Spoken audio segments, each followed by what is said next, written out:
Hello. Hello. Play some Dave the Diver. We're going to talk about the house budget. Might wait a little bit for people to come in. And, yeah, we'll probably talk about Doge stuff because Doge stuff is everywhere right now. But right now, play some Dave the Diver.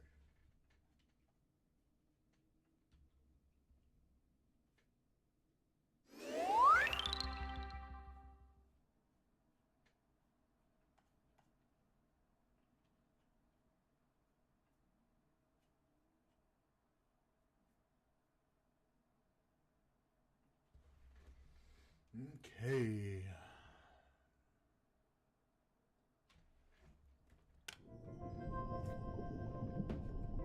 Continue.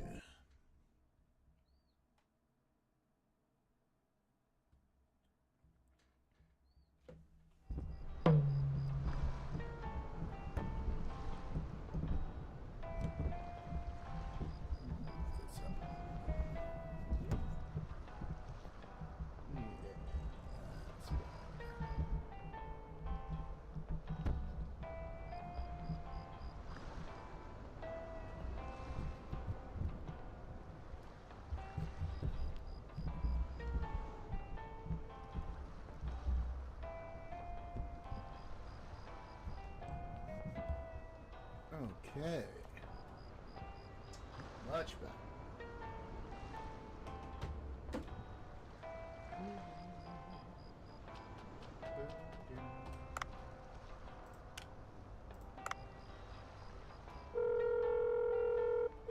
영감이야. 아유, 여분 되다.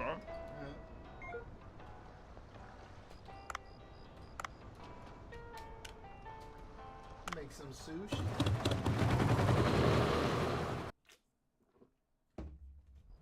Check my audio.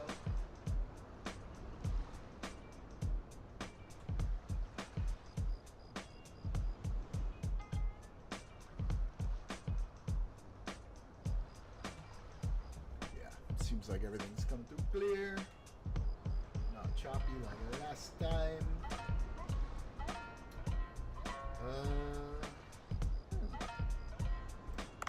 What do we want for the menu?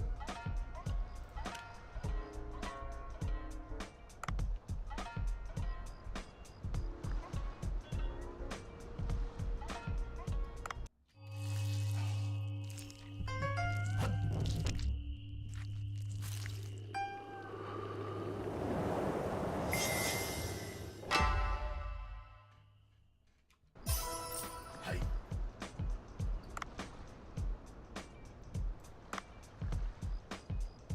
Add this boy to the menu. Oh.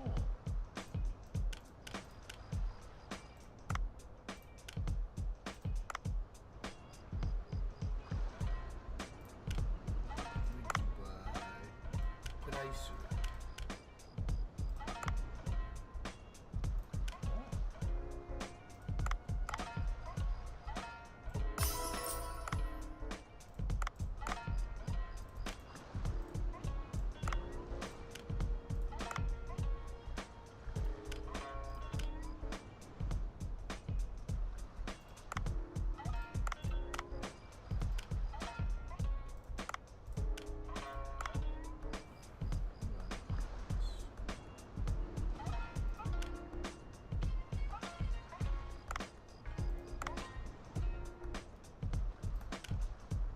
Yellow tan. That's what the astronauts drink.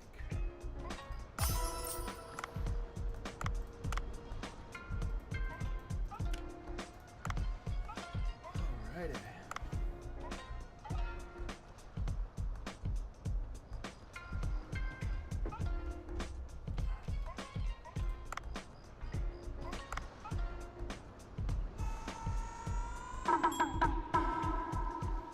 Come on, Sushi Man. Let's do this. Yeah. What do you want, bro? What do you want? What do you want?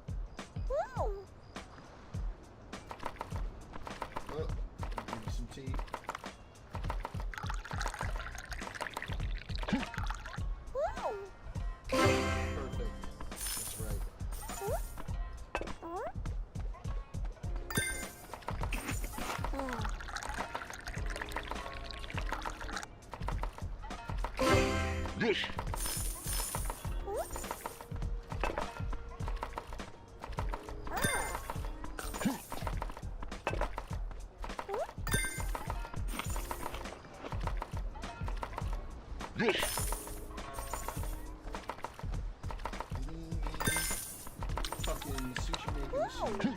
Yeah, it's a great game. I highly recommend it. Overwhelmingly positive reviews on Steam. I feel so tired. Fucking good shit. I played this game before, and yeah, it's really good. So this is just like one part of it. Another part of it is like going in the water and actually spearing and catching all the fish that you then serve for your sushi. And you know, I like just started a new game for this, so this is like kind of chill at this point. It gets pretty hectic like when we play.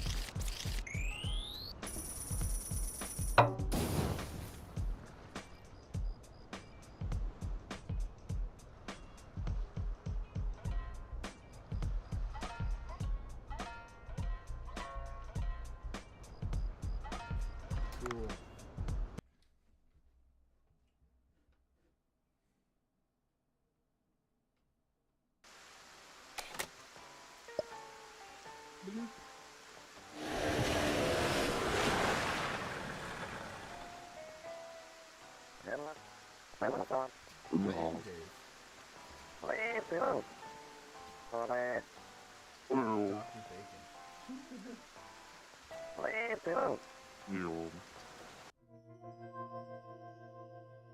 It's like a little town that's under the water.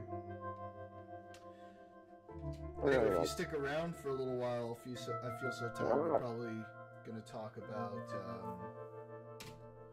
the stuff I have in the title, the house budget shit, some of the Doge shit. I'm gonna wait and see if any of my Discord peeps are gonna jump in before I start getting into that.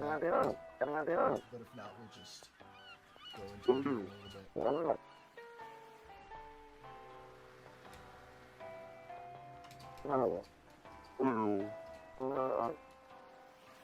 My sister's cryptocurrency investments didn't pan out. What a surprise. Oh, shit. Let me turn the gain up. How's that? Is that better?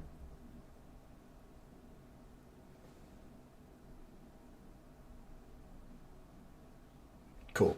Sick. Yeah, I was saying that if you stick around, I'll probably be talking about the shit that I have in the title a little bit later. Just waiting to see if any of my Discord peeps are going to jump in and like join in sort of like the debate or whatever, or if I'm just going to be talking about shit. But obviously we've got the budget just passed, and there's shit I want to go into about that. And then, you know, there's always Doge shit to talk about, so we'll probably talk about Doge shit as well. But I'm going to give it a little bit before I jump on in. Think about it. If an underwater civilization is discovered, countless people will flock here. Bancho sushi will be bursting at the seams. Suppose you have a point? Alright, I'll help. Isn't that lucky? Of course, it won't be asking you to work for free. Upgrade diving suit you're wearing for free. With an enhanced diving suit, you'll be able to venture deeper. This is essential for exploration. These days, even such things can be handled by an app. Technological advancements are amazing, aren't they? If they've got gills, you can make sashimi out of them. You're damn right. Let's first install the iDiver app on the phone before we proceed. iDiver. So I can upgrade my shit here. Pretty straightforward. Let me tell you how to use iDiver. Oh, I'm sure I don't need that. I'll install the app for you, blah, blah, blah. Cool. Diving suit. Cool. Upgrade. Yep. Now I can go deeper. iDiver to enhance your equipment. You can enhance your suit as well as your cargo box and oxygen tank. Never forget that anything can happen in deep waters. I'll be in touch. Cool. So now I can catch deeper fish. I can upgrade like my harpoons and shit like that too, because some fishies are hard to get. Let's see. I could do both of these.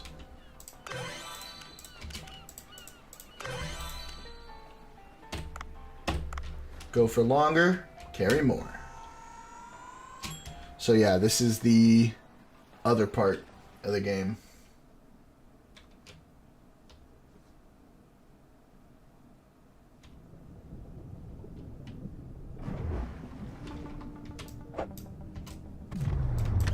Ah. Well, my aim is garbage. Is this game dangerous? In what way?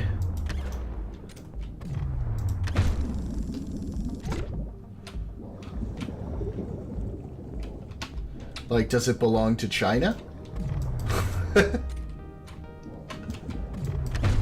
Can you get hurt underwater? Yes. Yes, you can. And you can run out of air. There are several things that can fuck you up. But there's also, like, a level of, like, you know, not to, it definitely doesn't want to, like, stress you too hard either. Like, there's a level of sort of chillness to it, for sure. But there's, like, sharks and shit like that.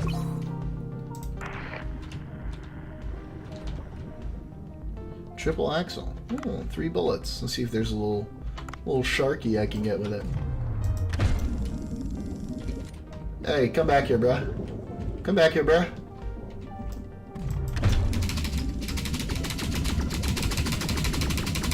Got him.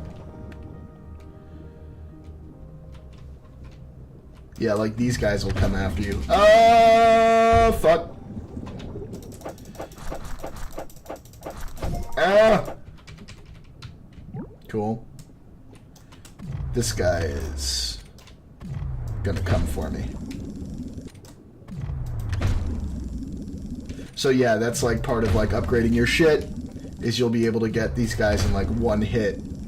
But for right now, I just gotta like spam him. Woo! Nice.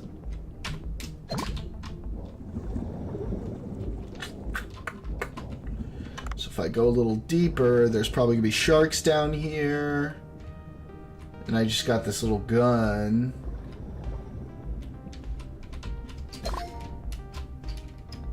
I might be able to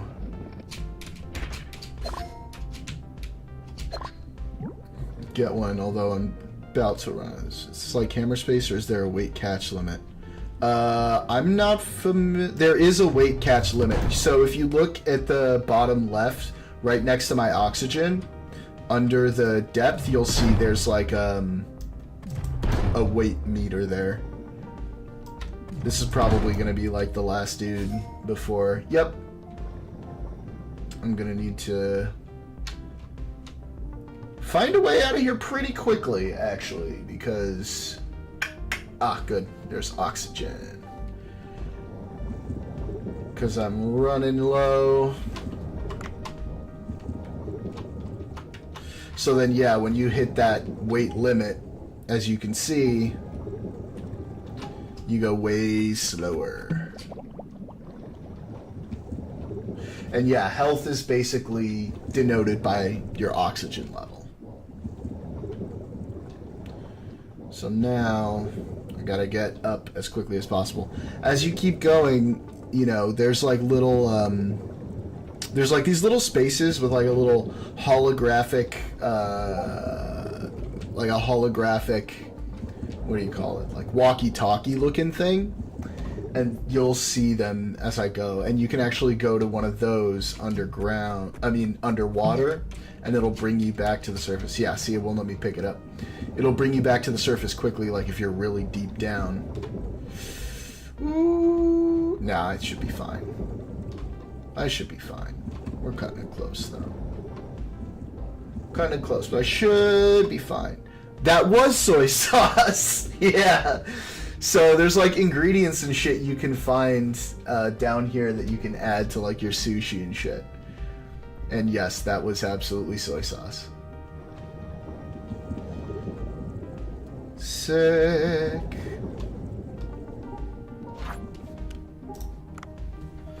Underwater burger time. Yep. Yes, sir.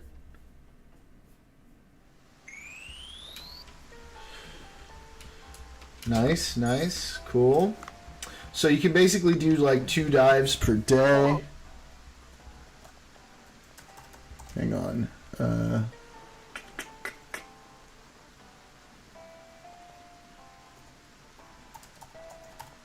Responding to Discord people.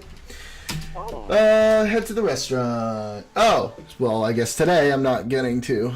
It seems like they want me to cook right away. Gosh. Never have any time for things.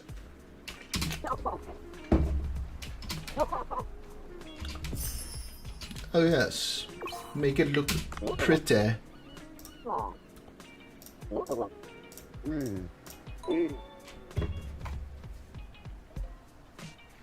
One second.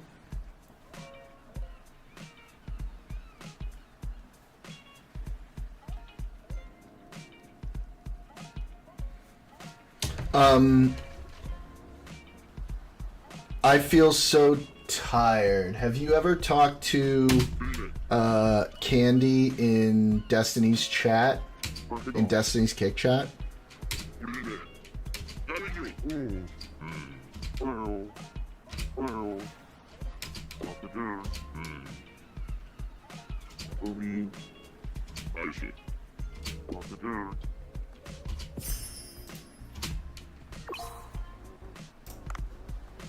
Only there occasionally, too many Psycho Brigaders, true. Well, she's someone I met in there, and she likes to come on to the stream a lot and talk politics with me. Yeah, she's pretty cool. We don't agree on everything, but we agree on a lot of stuff. But it makes for generally good content because we can get pretty heated, and it can be pretty fun. So I'm asking if she's going to be joining in. Oh, much nicer.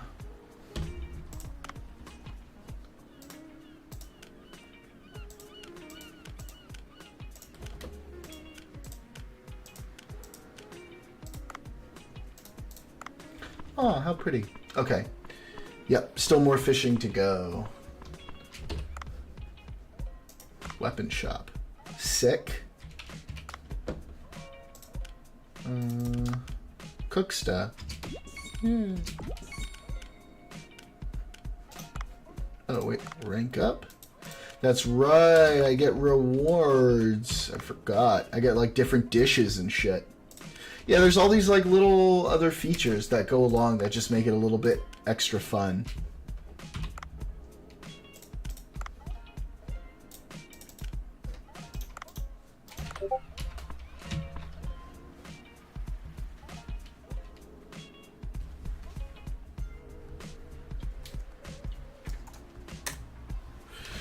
Okay, let's do it.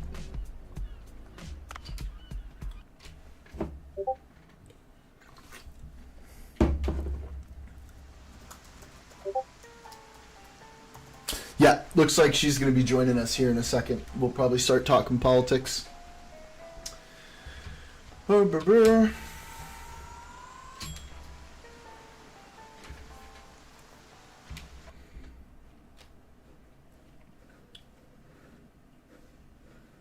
So yeah, I definitely recommend this game.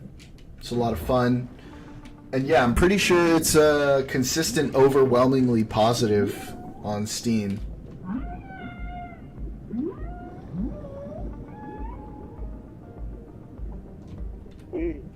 Ooh. Okay. What you want, Dolphin? What are we doing? Make good choices.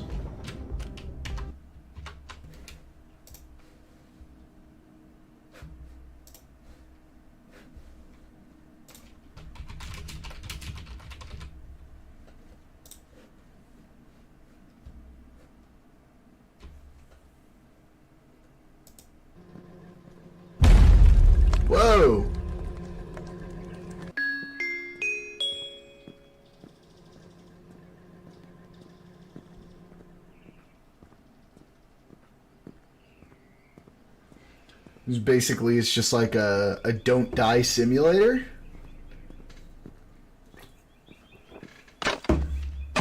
Oh, fuck. A world without OSHA. A world we may be living in very soon. AKA China. China.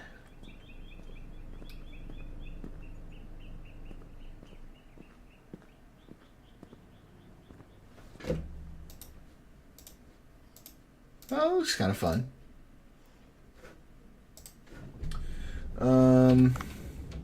Have you been playing it or like just sort of interested?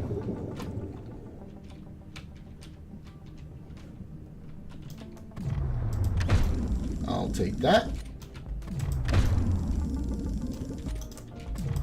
Ah.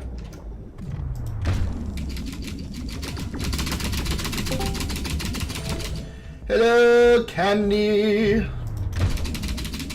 Hello. I'm hunting fishes. Are you torturing poor little baby fish? I am. I thought you'd be upset about that. Yeah. Yeah. Union species. Stewart, we've had to defend 2 members this week on top of a 100 pay period. Whoa. Right. The thing I sent you, right? Did you look at it? Yeah, hang on 1 second. I feel so tired in chat just said interested. I'm a Union Stewart and we've had to defend 2 members this week on top of a 100 pay period. That sucks. That's really interesting, man. I mean, like, I feel like everything must be sort of kind of pretty wild right now. A lot of chaos, right? Because, like, I know people in the federal government and right now everybody's just kind of like, we have no idea what's happening. We don't know what's coming. We don't know how things are moving forward.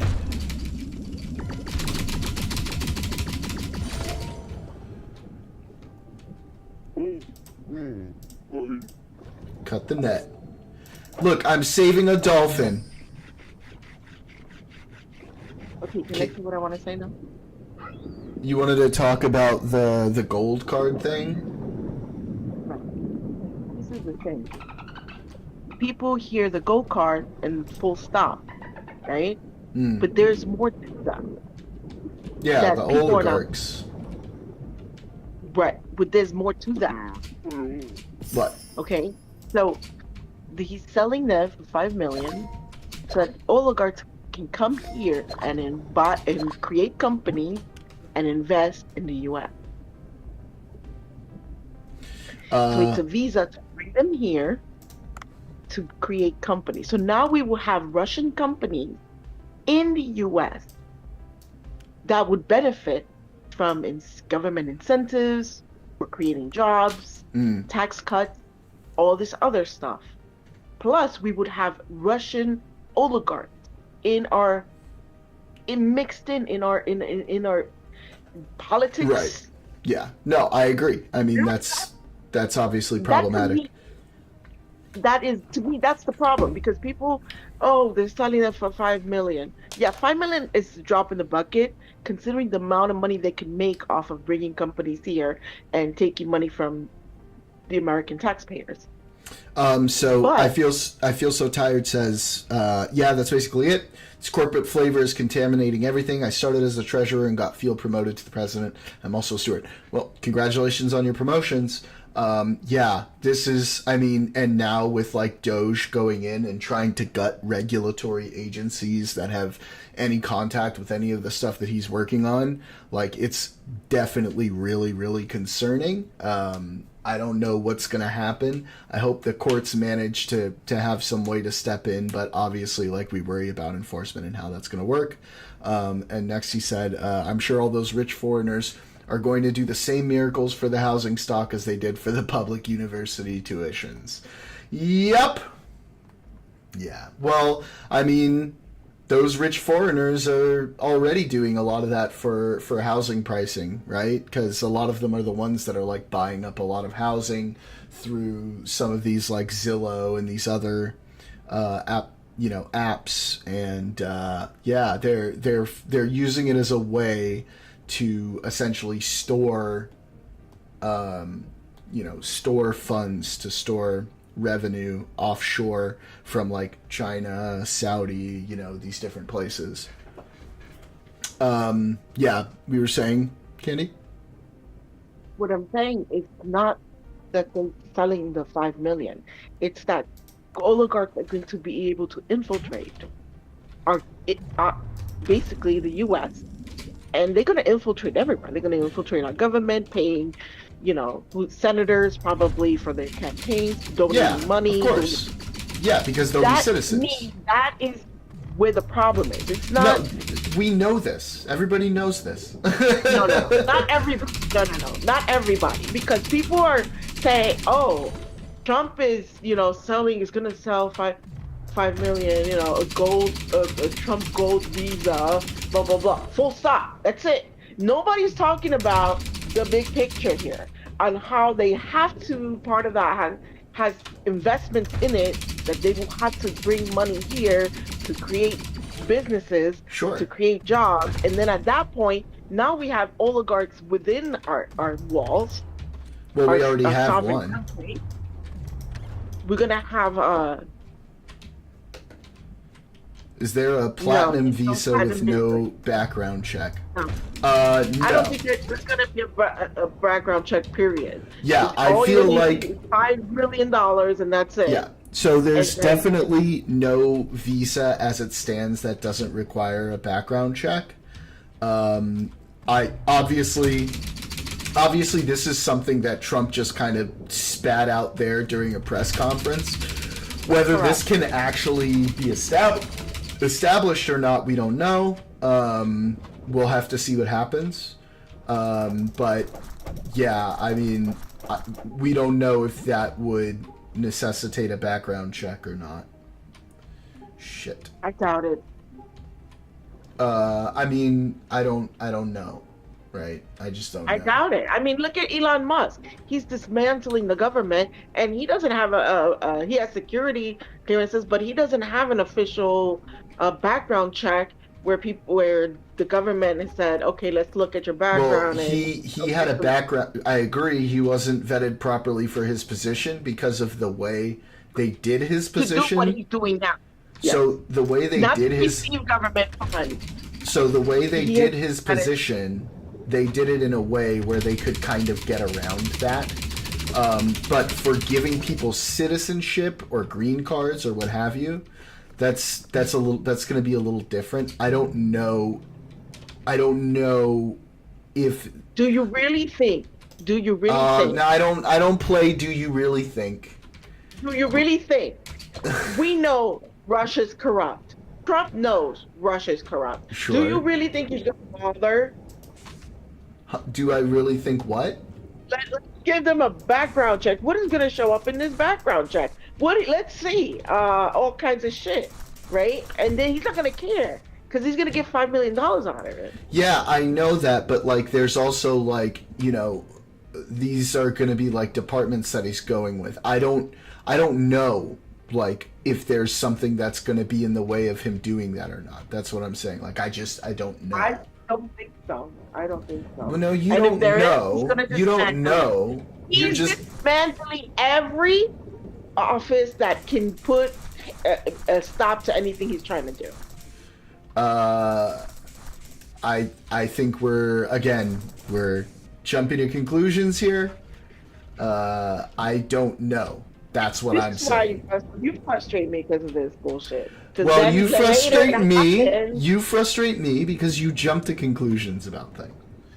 So there you go. Because it's a pattern of behavior. If you know a person to do this, I agree. There's a pattern of behavior. Giving this person the benefit of the doubt, and I'm not giving anybody the benefit of the fucking doubt. What did I say that was giving him the benefit of the doubt? Yeah, why not? It is giving them the benefit. So, let's see what happens. He hasn't done it yet, and then he goes and does it. And then I say he did it, and that's bad. What do you want me to do about it? Assume that he's going to be doing things before he does them? That's what you'd like? That would make you happy? Assume that he's going to do things. We know he's going to do. If he even said in the press conference, "Oh, this is something that I was supposed to talk about this." Yeah, That was going to be for next week. Like it's a He's plan that literally has said not a single thing about background checks regarding those visas. Not a single thing about them. So I don't know. And you don't know either. You're speculating. he's not going to do it. He's not going to do it. You're completely speculating. Nobody has said No, I'm anything not, about because any of that. I am, and I'm not. Because you yourself said, right?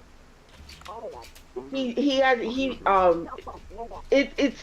has a pattern of behavior. He's Sure. self-interested. You Sure. said this to me. Uh-huh. Everything that he wants to do is for self-interest, and Yeah. he's gonna do it. And I'm for not saying he wouldn't I'm not saying there's no way he's going to try to do that. That's not what I'm saying at all. What I'm saying is that I don't know if he's going to do that. You're saying I know for sure he's going to do that. In what the fact that he's even discussing this, in what world would a Russian oligarch would pass a background check?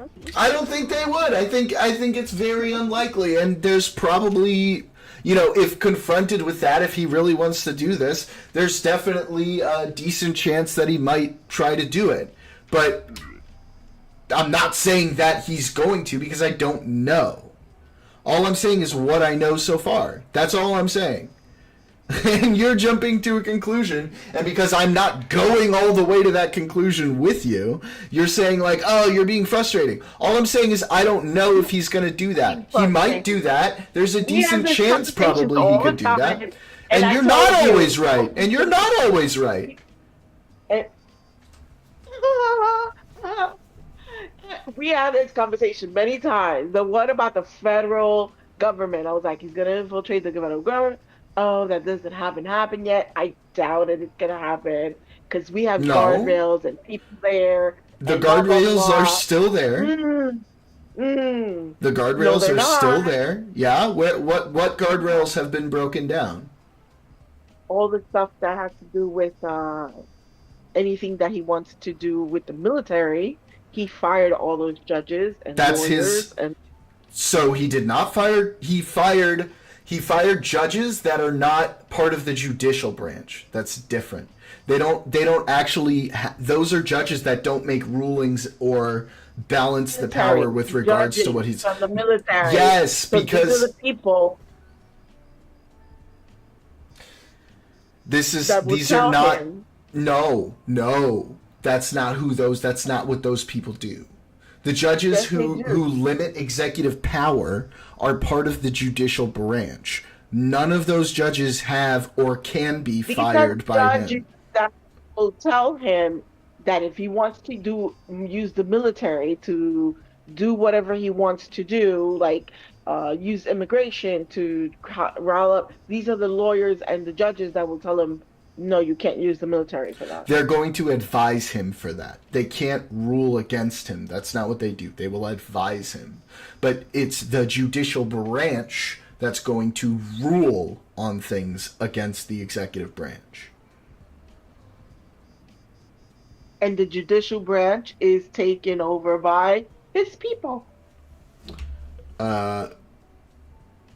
Well, he keeps getting rulings against him in the judicial branch right now, so I don't really know. Even from people that are his appointees.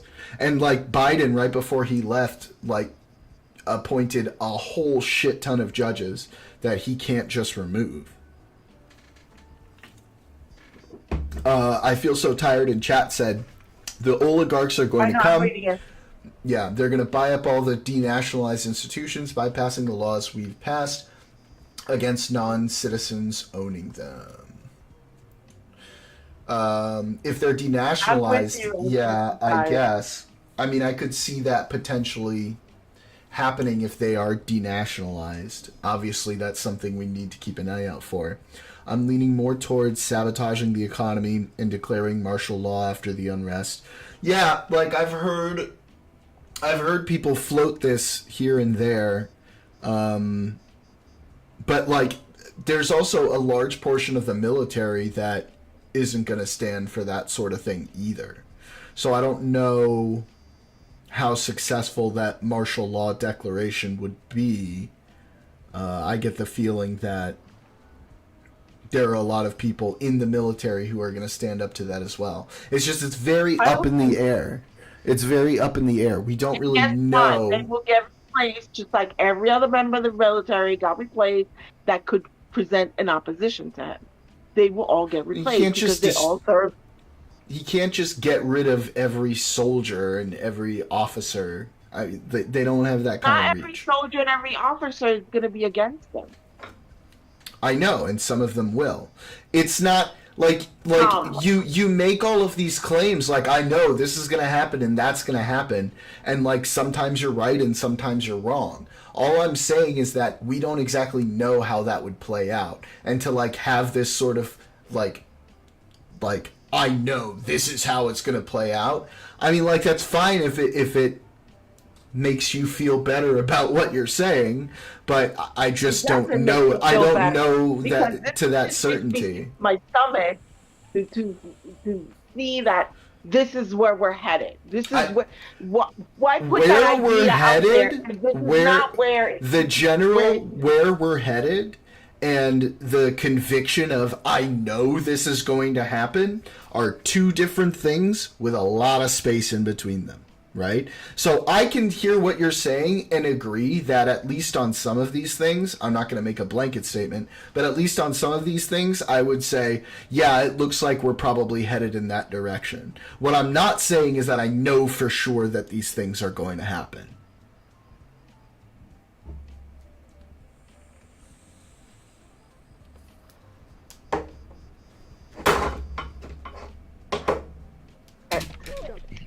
It's frustrating. Huh?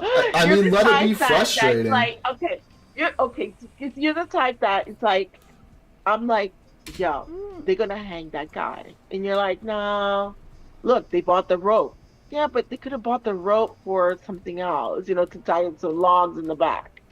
Look, they're tying the rope. No, we're not that close. Yeah, but maybe, no, you're making an analogy that's way farther along. So like, except for the fact that if you talk to me about January 6th, I will say, yeah, there were people there who wanted to hang Mike Pence. So no, your analogy is obviously not the same. It's not. And my analogy is how you think. And it's like, okay, so I'll be like, okay, well, they're taking the rope to the tree. Yeah, well, maybe they're just going to build a swing there, We don't know for sure. No, that's ridiculous. I'm taking a measured approach, and I'm looking at what's happening in front of us, as well as other things that are happening. There are enough people who would stand up to that I'm not sure things would go down that way. In order to say, oh yeah, you're right, that did happen. Huh? You have to see did you hear what I said? You No. have to see the person. It's my analogy. I could be telling you they're hanging someone, and you're like, well... No.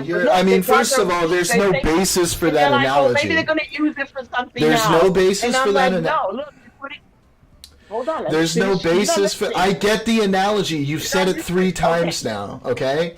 There's no basis for that analogy. Oh, for fuck's sake. Say, oh, yeah, you were right. That's why you're frustrated. No, here's what's happening. You're saying the analogy I'm seeing is that they haven't even started the trial yet, and you're saying they're going to hang this person. That's the analogy that I'm seeing. I feel so tired said, I think this paranoid style, apart from being typically American, is the product of the hybrid information warfare that we've been exposed to. I agree. I feel that it's very difficult for people to step back and look at things from a wider perspective because we're constantly being told by either one side or another that the sky is going to fall right away. There's nothing we can do to stop it. And in some cases, yeah, there are things that are really, really, really fucking bad. And they can lead to really, really, really fucking bad things. But every time something happens that might go one way or another, I'm not immediately going to jump to the sky is falling until I start seeing things going in that direction. So let me give you an example. We've been very worried about the congressional budget, right? This is a very clear example of where I can see a situation where we're in a very shitty place, right? So this was passed, and they're all saying, no, we're not going to cut Medicaid, right? No, we're not going to cut Medicare. No, we're not going to cut SNAP and all of this stuff. But then the way they wrote the resolution, they essentially are pointing to different committees that have to cut certain amounts of money.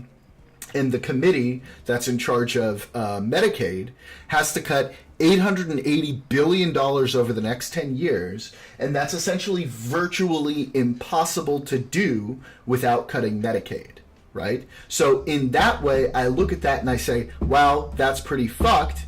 It looks like they'll probably have to cut Medicaid. However, there's also a provision in the bill that says that if they can't cut enough from there, they're going to have to pare back the tax cuts from 4.5 trillion down to 2 trillion. So there is an out. And the reason why that's important is that there are a number of Republicans in both the House and the Senate who vehemently, strongly, and completely oppose any kinds of cuts to Medicaid, period. Surprisingly, one of them is Josh Hawley, who I never really expected to be somebody who would come and oppose these kinds of cuts. There are several other Republicans in the House who definitely are not okay. The Hispanic caucus definitely is not okay with cuts to Medicaid. There's being pressure applied on them in their town halls, and Trump's approval is going down, essentially letting a lot of these lawmakers feel like, okay, maybe there's some room for us to part a little bit with Trump on this. So I see, yeah, there's definitely a decent chance that Medicaid is going to get cut based on the way they wrote this resolution, but also they wrote themselves an out in order to make it in a way where if they can't do the Medicaid cuts, or if they decide, or if no one votes enough to do the Medicaid cuts, they can still pass a budget bill without cutting Medicaid, Medicare, or any of those programs with a lower tax cut, right? That's the way I'm approaching stuff like this. So I say, yeah, that looks like it could be pretty bad, but there's also more context to it, and there are other ways that it can turn out, okay?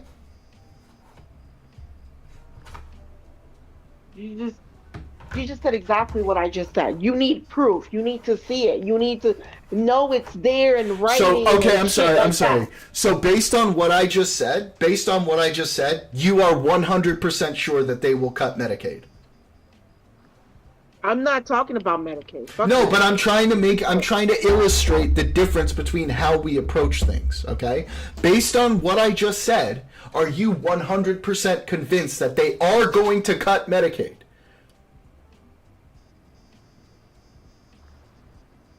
Or are you like 80 to 90% convinced?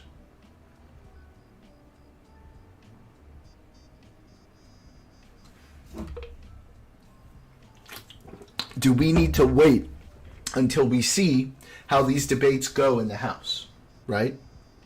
Do you know for sure? Bills, though, I'm not even thinking about bills.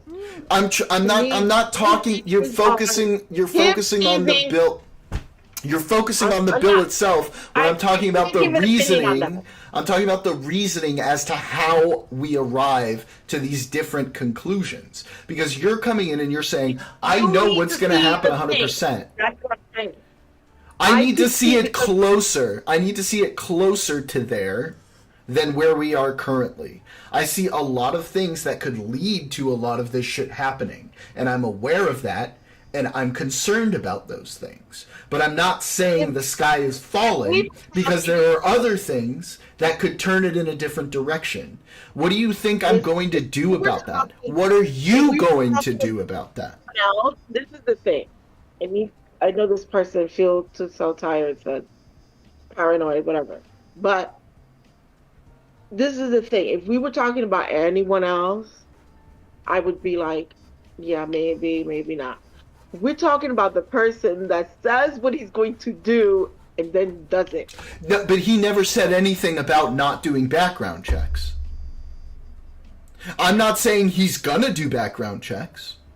I'm saying at this point, I don't know. I don't have enough information to know. I think there's reasoning that we both talked about, that you said too, that I agree would make sense for him to try to not do background checks, right?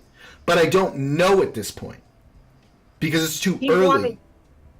He wanted the Senate. It's not that it's the person we're talking about. He wanted the Senate to go on adjourn itself so that he can confirm anybody. Do you remember this right way back when he first was voted back into office?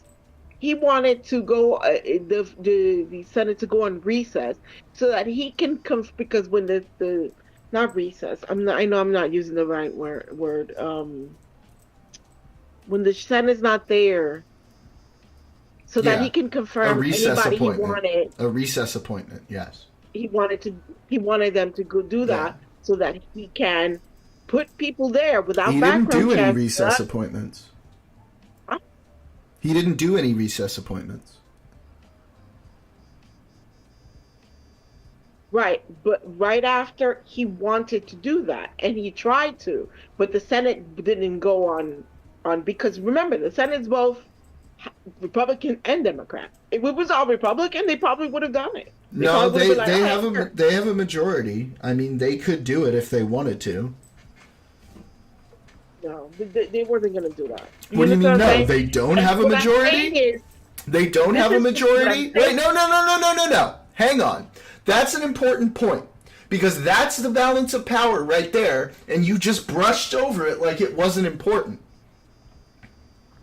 No, it's not the balance. What I'm saying is, he said this is what I'm saying. Like, what my point is, you go to these places where I'm not going. I understand that because they're inconvenient for what you're trying to argue. This is what he wants, and this is what he does or tries to do, and that's what worries me. Yes, I understand what he tries to do, what he talks about, what he tries to do, right? But what he tries to do and what he can actually do are often two different things. What he will try to do on one day also might not be what he tries to do on another day when he gets feedback from the people that he cares about feedback from. He's too much of a wild card to know for sure what's going to happen. In a lot of these cases. Sometimes, yeah, it's pretty clear, right? But other times, I don't know. So when you say, oh, he's definitely not going to require background checks, I say, I don't know for sure at this point. I don't know. Because I could see reasons why he would want background checks. I don't see how, because I don't see how any Russian oligarch would be able to get a visa with passing a background check. I mean, the like, fact how, that they're Russian maybe, and they're I don't oligarchs, know. right? Maybe I don't know. I don't know enough about who they are or what they do. They're in bed with Putin right there. That should just disqualify them right off the bat. I mean, yeah, that probably should. But I don't know. And you really don't know. We're making an assumption. You're probably right about that assumption in this case. But we don't actually know. And that's what's frustrating. That's what I'm saying. All I'm saying is I'm not going to, we're 100% right about, or 100% know about certain things. I'm looking at things from a probabilistic perspective. Whereas you seem to have this level of certainty that I don't understand where that comes from. Because you don't understand where it comes from. No. It comes from the person that keeps saying, "Oh, I want Panama back. I want the canal." Oh no, he's just joking. No, I'm really serious. Oh no, I want to make Canada. Did I ever say that he was just joking? Oh no, that's not true. It's not going to happen. Did I ever say that he was just joking? Even Trudeau said, Oh my God! yeah, You're it's really literally to make you're it- literally talking about the most random shit that has nothing to do with what we're talking about, and you're saying that's proof that he's not going to do background checks No. for some reason. Right. Because the point is that what he says is what he does. He never said he wasn't going to do background checks. Show me where he said he wasn't going to do background checks. And oh my God, you really can't. I really You can't. literally said what he says is what he does. Show me where he said he's not going to do background checks. I'm talking about selling out the visa. When did I say he wasn't going to try to do that?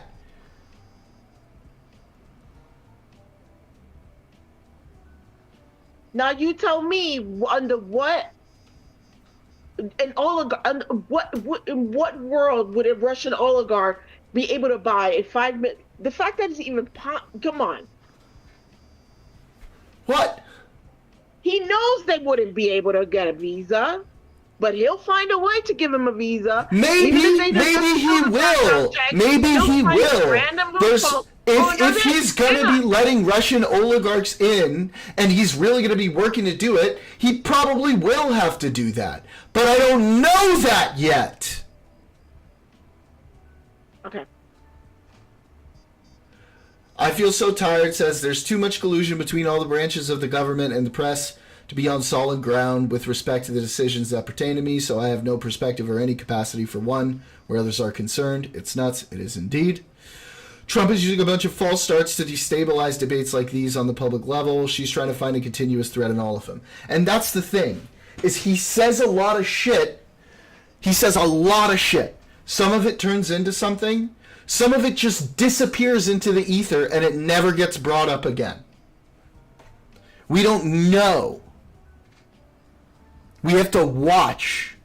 And I don't want to like constantly be totally stressed name out one about thing shit. He said, name one thing he said that that just disappeared into the ether. I mean, I don't see Nothing. him really making a serious effort to buy Greenland at this point. Okay. That seems to have fallen off the table. Okay. I mean, he might say it from time to time, but it's not like a serious thing that's going to happen. Okay. Do you think we're going to buy Greenland? I don't think they're going to give up their territory. Right. Just It's not going to Gaza, happen. I don't know. I And- don't think Gaza is going to also roll over and give up their territory. Yeah, but I that hope they one, don't. I think he's actually going to try to do that one. I feel so tired says, you know who doesn't like all this uncertainty? The markets. You're damn right. And I haven't checked the markets today. Let me take a look. Yesterday was okay. Yesterday was a positive day for the Dow. Everything else went down. Oh, and now everything that we gained yesterday was wiped out today. I'm talking to. I feel so tired, and he's hearing. I'm not going by what mainstream media is saying. I'm going by Donald. I like to look at the interviews that he does. I like to see without editing, without cutting, and without so that I can listen to what he's saying. And my opinion, it is an opinion, no doubt, but it's based on shit that he said he's going to do that everybody tends to kind of like, oh, he's just joking, he doesn't mean it, and then it turns out he really did mean it. And like, it's worse than I expect. I never expected him to fucking do what he's doing to the military, so that that's very troubling, you know. Yeah, I mean, people losing their job, that's very troubling because it's insane. That's a whole level of insanity. I don't even. It doesn't make sense, because even if we lowered the prices of eggs, people won't even be able to afford them because they don't even have a job anymore. Like, what are you doing to keep people's jobs? Well, I mean, that's while I agree the firings are obviously fucking terrible. It's been on like top of that, let's say these people got fired and they might need public assistance to pay, for food for their children. Guess what? We're gonna cut that shit too. Okay. Really, motherfuckers? So a couple things real quick, and then I'm going to read what I Feel So Tired said because I agree with what he just said. Number one, yes, the firings are fucking terrible, but as I understand it, it's still like under 50,000 people, and there's 350 million plus people in the United States, right? It's not like the whole country is getting fired. Right, unemployment is still very low. Is it under 50? Let's see. Let me look it up. If it's not under 50,000, it's definitely under 100,000. I'm almost positive. I mean, if I'm wrong about that, let me know. But I'm almost positive. I Feel So Tired says, but that's all scripted, like W playing dumb. The establishment media is our only source with a staff of consistent fact checkers, and the grammatical errors I've been seeing from there are getting worse and worse. It's true.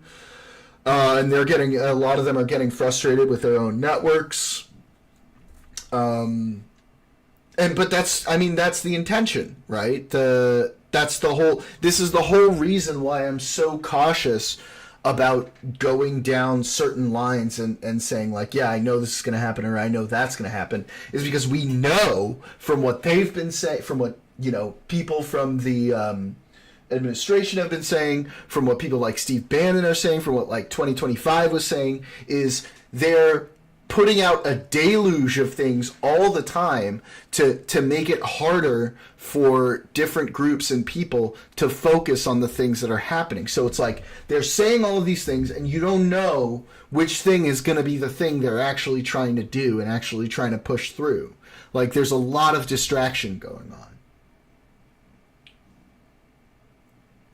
It's the people they're firing. It's not so much that they're firing people. They're firing the heads of departments so that they can replace them. So most of those firings are ones that are decently common for presidents to do. However, a lot of them are not. And yeah, those are really, really concerning. Absolutely. And in some of them, judges are stepping in, and they're saying, no, you can't do that. And eventually they'll have to go up, for some of these to the Supreme Court. And on at least one of them has gone to the Supreme Court, and the Supreme Court said, nope, we're not even going to see this. They didn't even take the case. They were like, no. It wasn't enough. They sent it back to the lower courts. Yeah, and they said you go with the lower court ruling, which was against Trump. So we'll see. We'll see how it goes. Oh boy. And they just paused an order for the Trump admin to pay $2 billion in foreign aid by midnight. Why?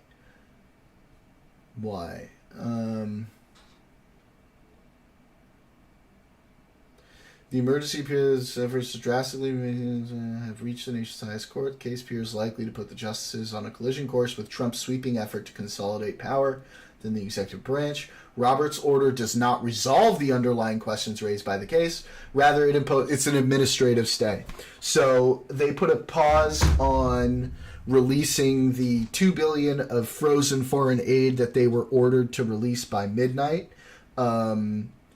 So Trump's saying they can't do it yet, like they don't have the funds ready, and the Supreme Court is probably saying we need to rule on this and we need time to do it. So they're putting a pause on it, which is weird, right? Because that money should be able to be distributed, but I guess they're giving them the opportunity, quote unquote, to get the money together. There are standard strands of discourse that have been interrupted here, and so the possibility of the narrative is following the postmodern arc. We don't make cogent points because we're rational. We make cogent points because we have a dialogue where we start off on the same page. This whole feels commentary is giving me vertigo. I agree. I cannot operate on feels I have to work with what I know, what Right. the So proper basically, ways. that case, the judge ordered them to return the money, and they're like, "Well, once we took the money, it's not that easy to put it back." Right. So we'll see. And the Supreme Court, it looks So like, is how going to is have it to easy rule to on take this. away but not put it back? Well, it's probably shenanigans, but Yeah. the Supreme Court is, they will have to rule on this. It looks like, if they're doing the administrative stay, and this will be like the first big ruling on a balance of power because this is congressionally appropriated funds. I assume the reasonable assumption is that they will follow the Constitution. We will see if that happens. We'll see how long it'll take before they actually do it, because they will, that's what Trump does. Anytime when a judge rules against him, delay, delay, delay, delay. A That's few the days. playbook. Again, It's going to be a few days. my opinions are based on him and what he's done in the past. They say And it's then going to be. They say and it's then going to be a few I'm also days. frustrated because, again, we had an opportunity to nail this guy who's a fucking felon, and we just kept playing. Yeah, well, we can blame kept, Merrick Garland for that. let's not, he's president. I don't want to be known as the president, person who came after the president, and they were, let's Obstruction delay. is a tactic, not an archetype, madam. And it is a tactic. And this is why, the only recourse I'm seeing right now for Democrats and for us, because we have no power, is to trust that the courts will handle this the best they can. And that's all we have. That's the only recourse we have right now. So we'll see. District Court's imminent and arbitrary deadline makes full compliance impossible. Acting Solicitor General Sarah Harris, the administration's top appellate attorney, told the Supreme Court on Wednesday. So the Supreme Court says it will just be a few days as they review the arguments. So they better start getting money ready just in case. Hang on, I'm going to change my lighting a little bit.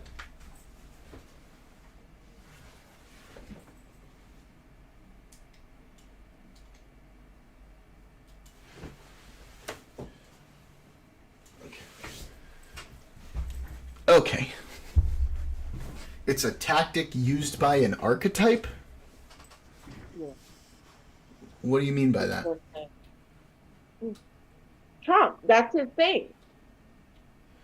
It's not a case Delay, of that's what he did. delay. He said it was an obstruction. It's a tactic, not an art, but that's what Trump does. His archetype is obstruction and delaying and postponing and making shit go slow, and Yeah, that's his tactic. that's his archetype. That's who he does. That's what he does. Okay. I feel the last thing I want to argue right now is semantics, so. Well, no, it was because he said it's not this, it's that. And I'm saying mine is based on his archetype because it's what he does. It's what he's known for doing. And Yeah. Okay. I agree. Right. It's what he's known for. It's one of the things he's known for doing, for sure. Yeah. I feel like people don't take him seriously enough. You know what I mean? Everybody I think just people kinda take him deadly seriously. I'm not talking about you. Don't take it personally. I'm saying, like, in general, like, I'm everybody. taking it so like, personally, Candy. Oh my god. taking it personal. I think people, when you listen to people, they're like, yeah, well, yeah, he said that, but he didn't mean it. And if he meant it, he's not going to do it. But if he does it, oh, well, no, he didn't really do that. Like, they have an excuse for everything he does. And it's like, I wish people would just see him for the asshole that he is. What do we think about fluctuation in commodities vis-a-vis the sound money rhetoric going around right now? We're obviously inflating, but things like gold and silver keep diving. I don't know. It's really, really hard to understand what's driving that. I mean, are like a lot of people buying up gold? I mean, are a lot of people like selling their gold or something? Because I know. All right, okay. This is a shot in the dark, and this might be nothing at all. I know a lot of people on the right wing put a lot of money in gold, and perhaps once Trump became president, under thoughts that their money, the value of their money may go up, they may have been selling a bunch of silver and gold. I haven't been following the commodities really much at all. What's the time frame for when these commodities started going down? Has this been since like the beginning of the presidency or within like the last week or so? Because it was within the last week or so, I feel like I might have an idea.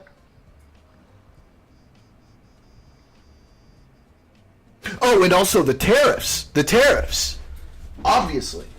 The tariffs are going to have a big impact on the values of commodities. Right. That's another one that kind of everybody went silent on because, oh, we're going to give it a week or whatever he said, a week. A month. Right? A month. Because we're not And there then yet. now he's back with the fucking tariffs, with the bullshit. Well, and yeah, people don't agree with people don't largely agree with a lot of the tariffs. Yeah.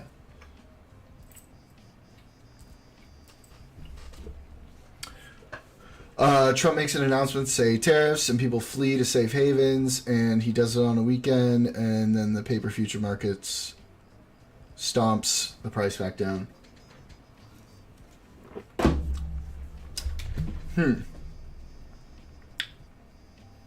Flee to safe havens on a weekend, paper futures market stomps price back down.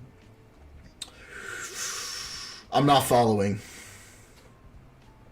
I don't know. Safe havens being like safe investment havens.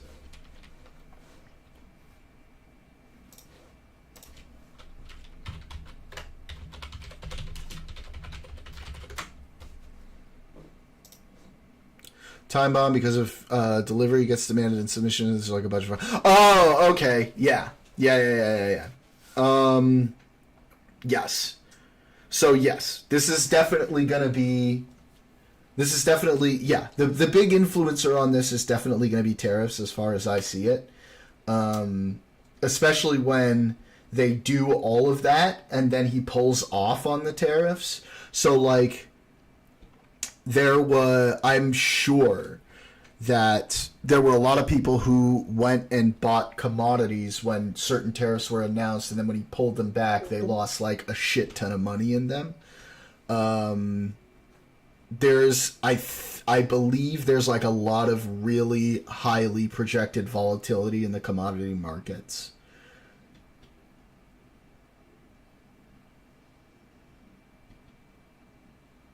He's good. Him and Elon is gonna go into the to look for Knox, to look for the gold. Oh my God.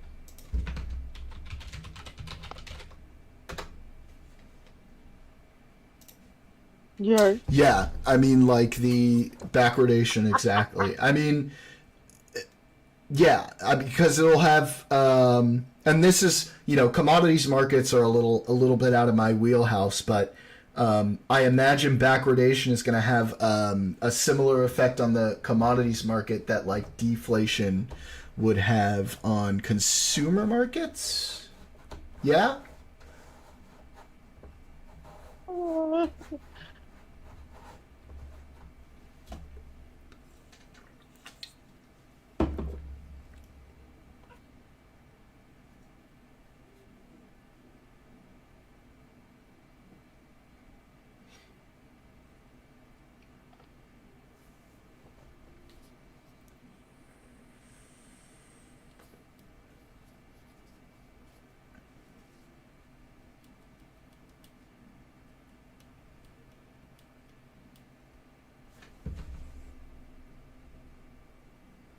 You look at the futures market price for, say, gold, and it's multiple lower than the spot price per raw ounce. It's like being on a beach watching the tide recede before a tsunami. Yeah. Because they're expecting the value of gold to drop. And this is all being fueled by the tariff talk. Yeah. Is this one of the things that's fueling the low economic outlook in general? I feel like that would be. And again, commodities market is super out of my wheelhouse. I haven't even really been following this at all. So thanks for bringing it up to me, because I'm going to be paying a lot more attention to it now.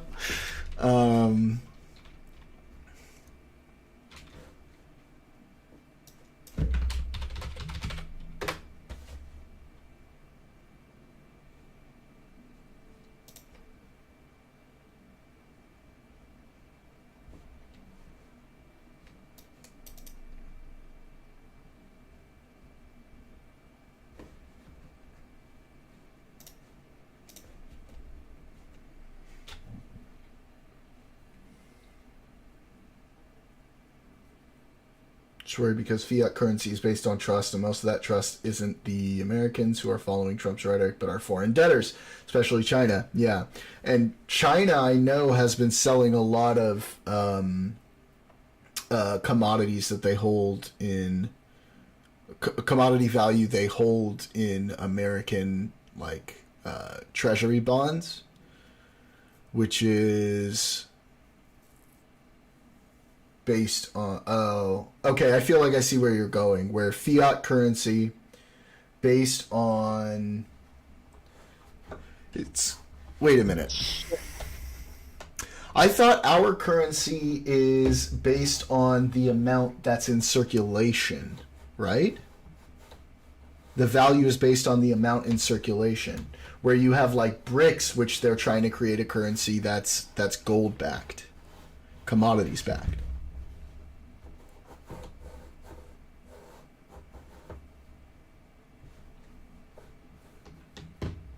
Crypto is apparently, JP Morgan just said crypto is probably about to near backwardation.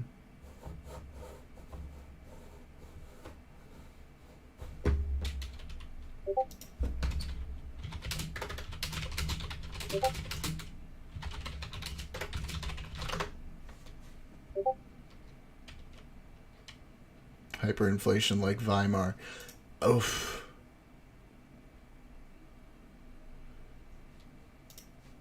Is that like a realistic... Is that a realistic outcome?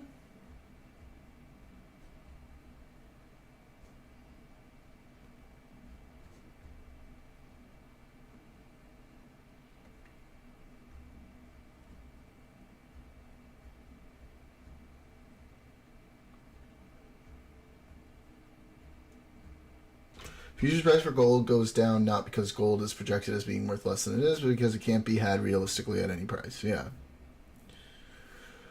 Oh, I feel like I'm getting... I'm learning a lot here. Yo, what's up, Daniel?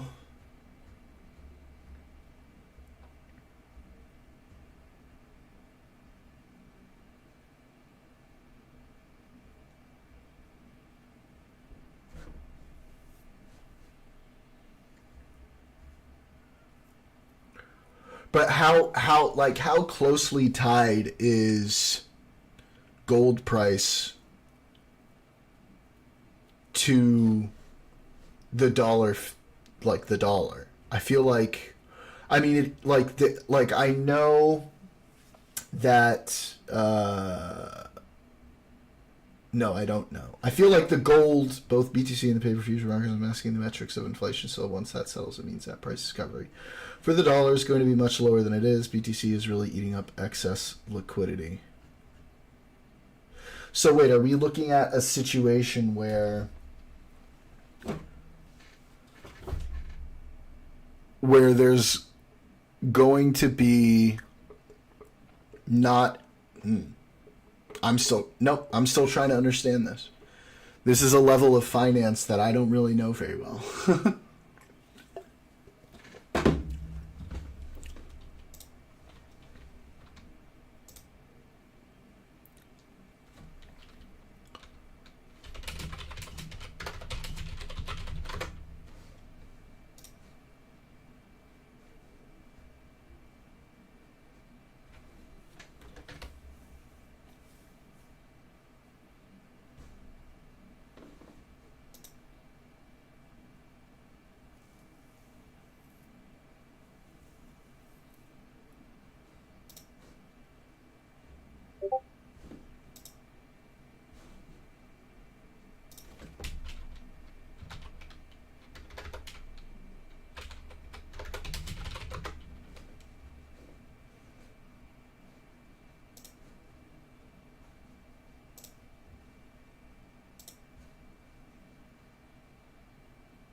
People generally don't have very good economics, so they think that gold is an investment rather than a store of value.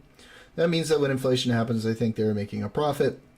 When they flood the market with gold IOUs, they think it's losing money and sell off. Eventually, the big holders will have all the commodities, and the masses will be left holding the worthless paper, aka fiat. But in the case of our fiat, I thought that it wasn't based on a gold standard. I thought it was based on circulation.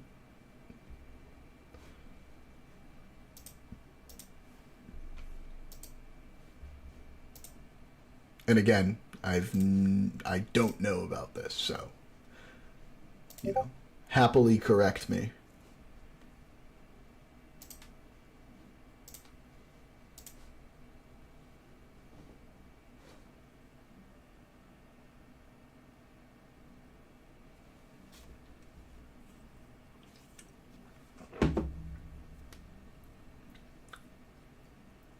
Based on the flow of it, so that if people stop buying things and hoard it, it rapidly loses value. Yes, that I understand. But let's say people are hoarding that gold, right? And it's losing its value. If we have a fiat that's tied to circulation, right, the flow of it throughout the economy, how is gold? Not the gold, the fiat. Right, exactly. So how is the backwardation of the gold going to directly affect the value of the fiat? Video chat too. So he's on video on Kick. He's on video? Yeah. Wait. Am I muted? Nope. What's up, buddy? Oh shit, my bad. Yeah, dude, I'm here with Q right now. What's good, guys? How you doing? Good, dude. Just working over at Q's house, man. I was looking at your Kick, dude. You got a funny title. It says Trump approval going down. Is that the new liberal headline?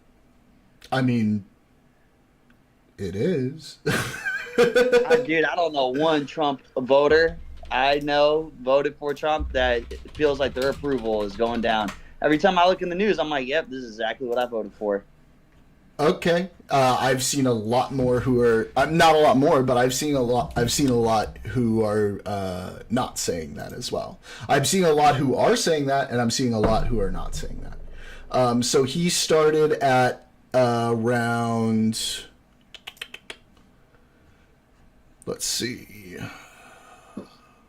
beginning approval. Wait, let me find And then the starts looking up specific stats, bro, numbers. from these propaganda sites.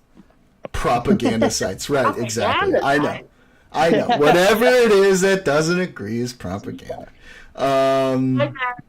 So he started at, I thought it was like 54% approval. Hang Bro, on. the polls are done. Anybody who voted for him isn't doing polls anymore.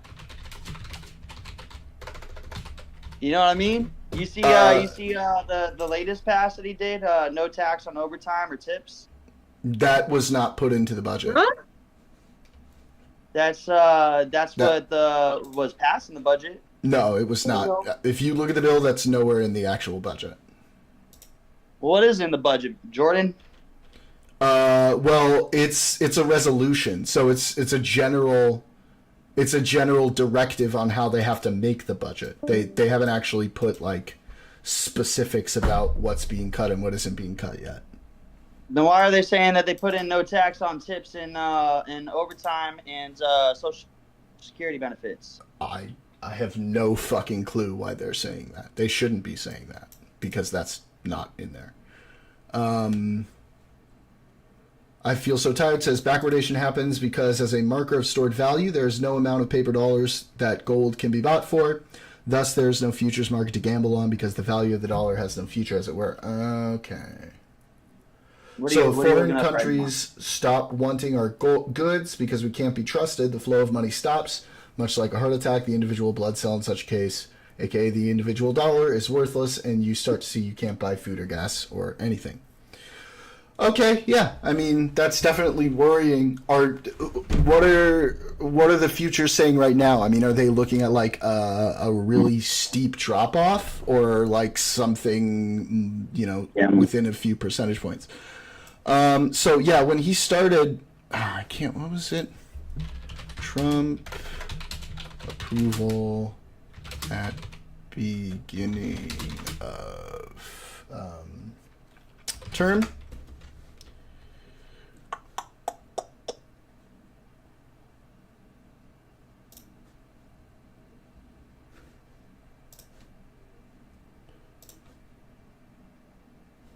Okay.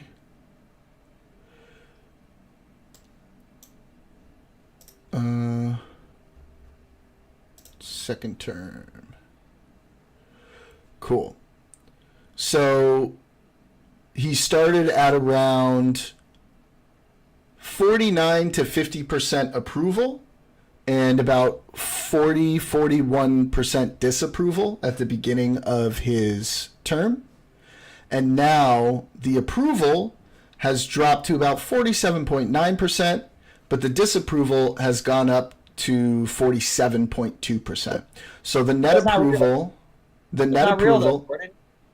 okay, the net approval has gone from 8.2 to about 0.7, which is within the margin of error. So he's gone from around 8, we'd say between 6 to 10 Where does this net polling approval. source from, though? You know what I mean? Like, where does So this this is an Anyone I know- this is an average aggregate of all the polls from all sources.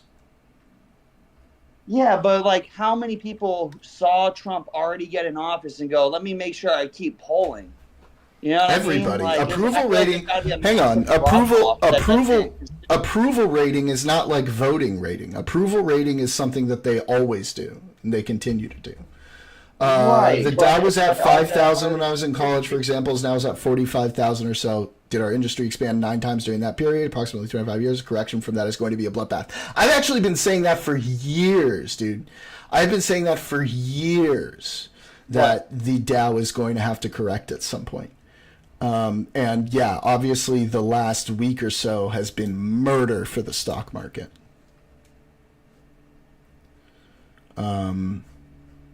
Yeah, it's not great. Yeah. Not good. And consumer confidence is going down. People are worried. Hey, Q, do you feel worried? No, Q's nodded and said no. What's up, Q? Say something, man. Jordan's wanted you to jump What's in up, the chat. Q? How's it going, brother? What's up? What's up? I know, Q just knows you as Jordan, the hangout guy. Yeah, we're just we're talking economics. Talking.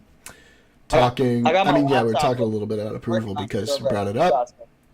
But yeah, Right. we were talking specifically the economics about how the commodities market is looking really, really bad. Silver and gold are dropping, and largely because of the announcements vis-a-vis the tariffs, and that foreign investment in our currency, which is part of why our currency has remained stable for so long. Announcement of moving over to crypto. Or they're about to drop off a lot more, and that could cause I feel foreign like the dive. crypto market would be the largest reason why there would be a drop off in gold and silver. No. So economists are saying it's because of the tariffs are causing volatility, or the potential tariffs are causing Yeah. volatility in the commodities Which market. tariffs specifically, like the ones against China? That would be part of it. Yeah, steel obviously is going to have an effect, but the fact that they are blanket tariffs generally is going to be the case because it's everything, right? It encompasses everything. The uncertainty Trump is deliberately causing with his trigger-inducing talk is causing the correction to happen rapidly, which is why the flooding of the futures market permits the wealthy to buy up all the goods we need to survive in the meantime. Then they can lord it over us if we need to eat. Yeah, I mean, if the commodities market crashes and the goods market crashes, we'll be in deep shit. What were you saying, Daniel? I say you're a doomer. I'll explain to Q how, like, everyone in this chat's always like a doom and gloom. Like, Well, everybody's- I'm not. I mean, we're everybody's talking. nihilists. Everyone's cynical. Like, I come in here and I just give hope. Well, I mean, we're talking about like the realities of the numbers that are existing right now, right? Yeah. Well, the reality is everybody's already been like, in a position where they feel like, inflation and economy has just gotten worse and worse. But We have a current correction in the market, and I feel like it's going to take at least half a year before we see what really takes place. Because if anything, within this last month, wouldn't this still be like an influence of Biden's presidency? It's just been No. 1 month. At this point, we're past that because these are markets working off of a lot of this is on futures, not on the economy. It's on futures about tariffs. It's about the actions we're going to be taking vis-a-vis, established trade and relationships that we have. So these are not based on any economic decisions that Biden made or any budgets from them. Yeah.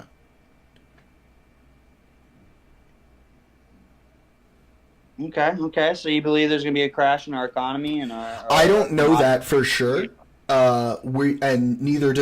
Neither does I Feel So Tired in chat. We're talking about some signs that could potentially be very worrying if Like they what? go that way. Well, like we're talking about the volatility in the commodities market being an issue for foreign countries that hold value in our currency. So if they start selling off value in our currency takes a nosedive. And we could be looking at like hyperinflation.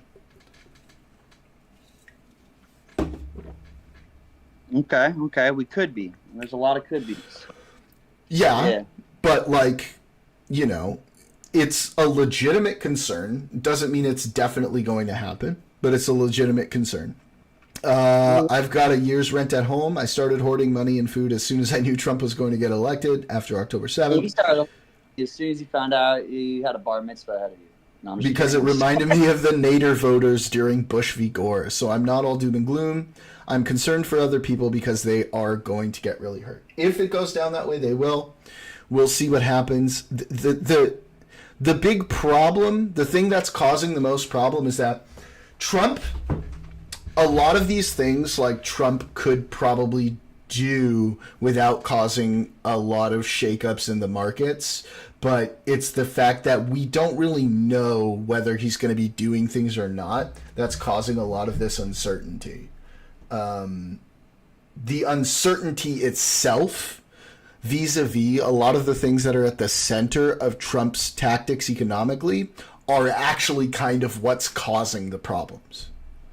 If he was straightforward and he was more like open and honest about what he was actually going to do, rather than using things as like negotiating tactics so that we don't actually know what he wants to do, these things would probably be more stable.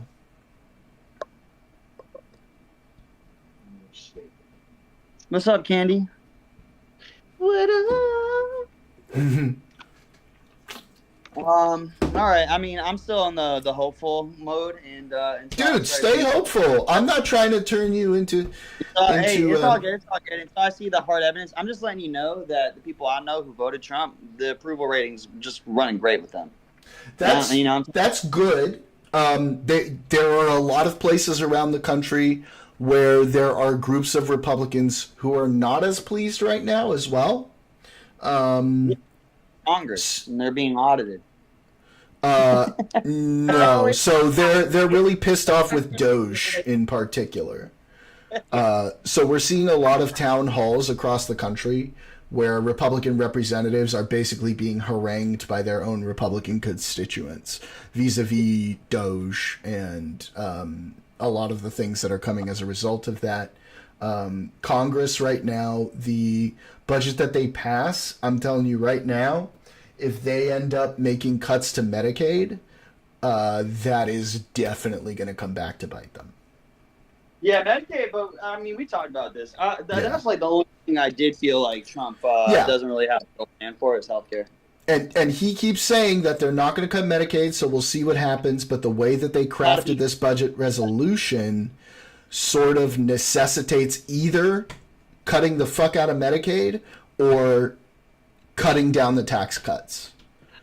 So it has to be one or the other, the way that they designed it. All the dark money, all the money laundering that was being used with the Medicaid program, and then cutting that out, and then still giving the people Medicaid. That'd So be like the proof still needs to be in the pudding on that. We still need to see that because they've talked about the waste, fraud, and abuse, but the numbers that I've looked at that said if they really like went to what some people estimate to be, waste, yeah, they potential haven't abuse or fraud, it still would only account for like a third of the money they need to slash from Medicare in order to meet this bill. So I don't know if that's going to be, or Medicaid, sorry. I don't know if that's going to be the case. Other Daniel in chat, we've got the Daniels together, says, doing things without causing shakeups in the market would require a level of knowledge and expertise in economics that he doesn't possess. Zinger.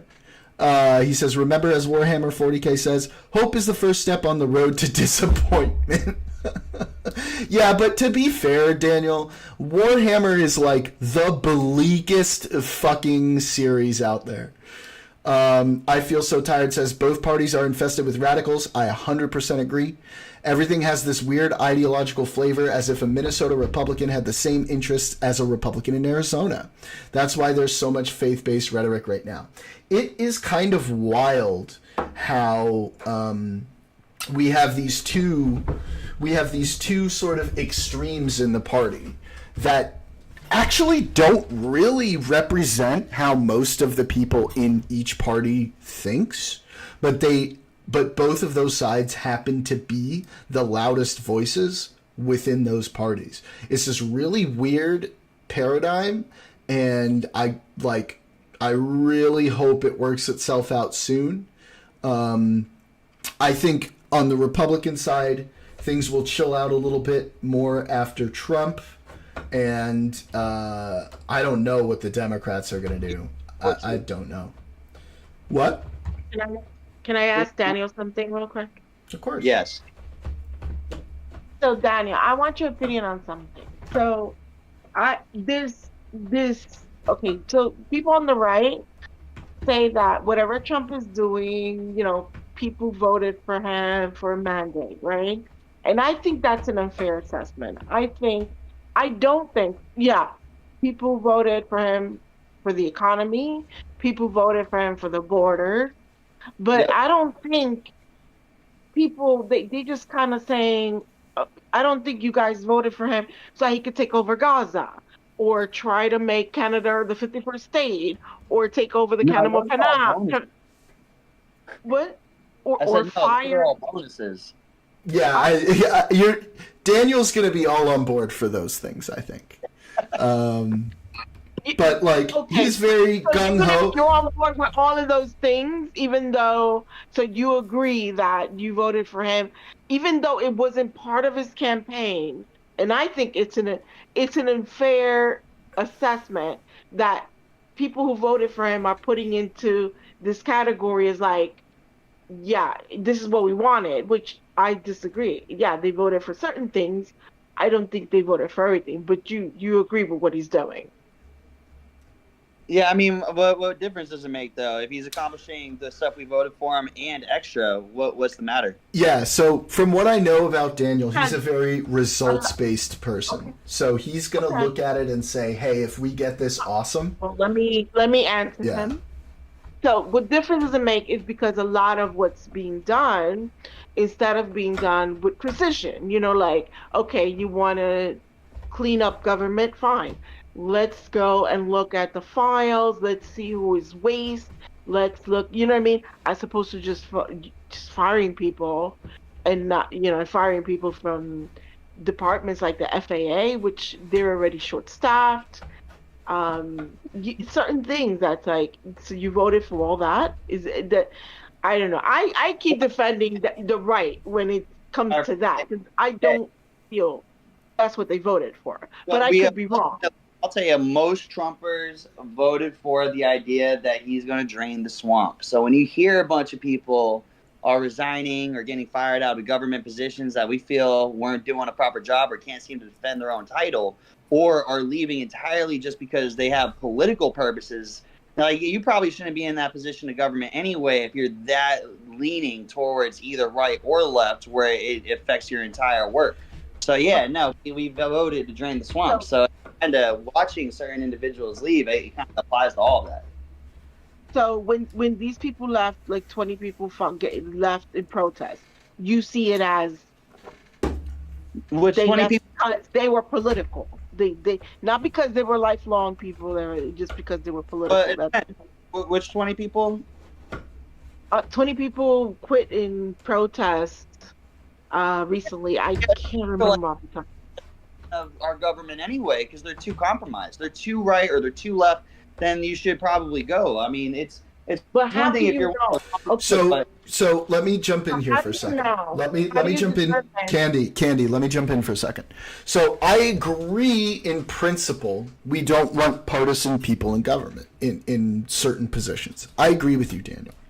I think the problem a lot of us are having right now is that doesn't seem to be a lot of the motivation for a lot of people who are being cut by Doge. We're seeing a lot of people, both Republican, Democrat, whatever side of, a lot of Trump voters are losing their jobs too. A lot of people from any position, it doesn't really matter, are getting cut, not because they're partisan, but because Elon's trying to do this idea of cutting certain amounts of money. Right? So it's not driven by, okay, this person is a partisan hack, we need to get rid of them. It's driven by, all right, we need to hit these savings. We're going to pick the things that we don't think are worth saving in order to do that. And another thing that's really concerning a lot of us is we're seeing big cuts and big attempts to shut down departments whose a lot of their duties have to do with reining in business people like Elon Musk, people like the billionaires, and making sure that they don't take advantage of people like you and me. So, for example, one of the groups they're going after, one of the departments they're going after is the Consumer Financial Protection Bureau, which is a department that was set up after the crash in 2008 and 2007 in order to make sure that the banks weren't letting out loans that were going to eventually default and things like that. This is a department that since its existence has given some $22 billion back into the hands of Americans and runs at a surplus. So these are the kinds of things that are like really, really concerning to us. I Feel So Tired says, liberal and conservative are first and foremost dispositions. They don't have ideological content in any real sense. This metaphysical cast everything's taking on has the immediate effect of tarring the older pragmatists that make politics work as the enemy of both sides. People want blood, so none of the fundamentals matter anymore. It's apocalyptic. And I agree so much with that. I always approach things from a pragmatic perspective, and we have people who have been around, who have the experience, who know how to get things done, and a lot of them, some of them sure are problematic, but a lot of them who get things done and do the best they can with what they have are being painted as, entrenched bureaucrats, when in reality, they know how things work, they know how to get the money into generally the best hands possible, and they know how to root out a lot of these problems that people are upset with. Does that mean I think there don't need to be like improvements in how we spend our money in government? No. A lot of people, most people agree that we need to like figure out, okay, like where are we wasting money and get rid of it. But the way that Doge is going about it is, like Candy was saying earlier, it's a machete. It's not a scalpel. We're not really examining those things and making intelligent decisions. He's just hacking away at stuff. And in a lot of cases, we're now seeing that they're having to reverse some of these things, or they're coming out and they're getting their numbers wrong. It's definitely, it's super scary. Daniel in chat says, problem I have with Drain the Swamp is it tends to be an emotional argument over a logic-based one. It tends to be vague and mean whatever Trump wants it to mean. To which I Feel So Tired said, that's because the people making the arguments are playing to the resentment of people who are out of their depth. Oh man, it's going fast. Anyway, some of the stuff I just said, Daniel, what do you think about some of the stuff I just said?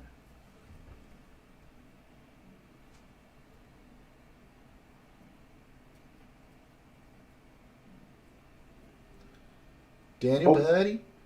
My bad. My bad. I thought you were talking to the other Daniel. What's up? What do you think about some of the stuff I was saying about the things that are concerning us? What in that chat that they're reading off? No, when I was talking about how like some of the stuff with Doge is like, you know, they're going after like did you hear what I said about the Consumer Financial Protection Bureau, for example? Yeah. Yeah. So that's a department that runs at a surplus. That's given, 21 to $22 billion back directly into the hands of Americans, protecting them from banks, protecting them from corporations that take advantage of them. And it also just so happens to be a group that has pushed back on Musk in some of his business stuff for certain concerns. And he's trying to close it down. That's the kind of shit that makes us raise an eyebrow and say, what's really going on here? Oh, it's okay. Thank you. Yeah, I mean, Or I don't know, even the man. I'm IRS still in a who position. makes the trade. Like, I still kind Are of need the- more time to see what the results will lay. Because I mean, Okay. at this point, everything is just so it's like it's assumption based on how we think things might go. Okay. I mean, I think the CFPB, going after the CFPB is a pretty clear thing. You know what the reason was? What? Do I know what the reason was? Yeah, they filed it under waste, fraud, and abuse. The same as everything. They're not giving out real specifics for a lot of things. I mean, waste, fraud, and abuse sounds pretty specific. No, Well, it's not at like all. where did they find the fraud? How many people were committing fraud? You know, it's stuff And like then we that. say like where, what exactly, and they say no, it's fraud. That's what's happening, and we say okay, give us the specifics, and they say yeah, it's fraud. That's kind of the level of information that we're getting right now. Moment. That's what you're getting at the moment. But I mean, I'm sure as any Congress, Senate is going to require reports of all the fraud and reports of all the Senate's not reports. doing their job. Why So- required. Again, But we're as far talking as- about waste, fraud, and abuse, and we're talking about a department that runs at a surplus, right? A department that runs at a surplus that's given billions of dollars back to Americans, the American people, and that is there to stop things from like 2007, 2008 from happening again. And they're trying to shut it down. Yeah. Yeah. And then also the House had requested that Elon show up because they were doing some type of investigation on what he's doing, basically to account to them what exactly is being cut, how is it being done, why people, and he never showed up. He was a no-show. But specifically, what I wanted to ask you was, you say when you say, oh, these people got, because they're from the other side, they're against us. Like, how do you make that determination that immediately the other person that gets fired or leaves, it could be somebody that's on your side that's getting fired? So how do you make? I feel like that's a dead giveaway. A what?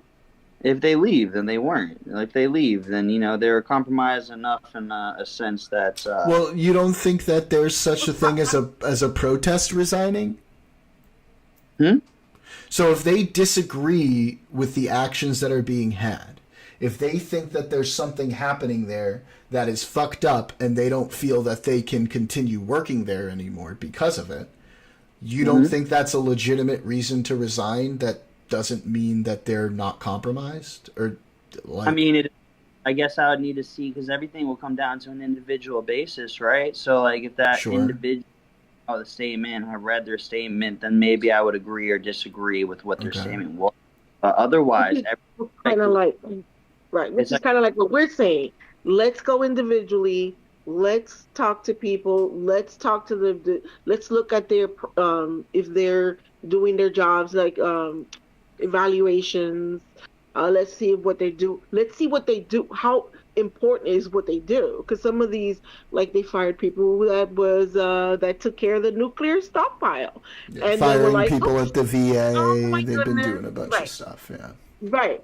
So it's like they're not really looking at that. They're just saying we're just gonna cut stuff, and it's just you gotta be more precise. Abuse and all. We all agree. All of that should be cut out. Yeah, we Yes, want to get rid of so-called fraud. waste, fraud, and Right. abuse.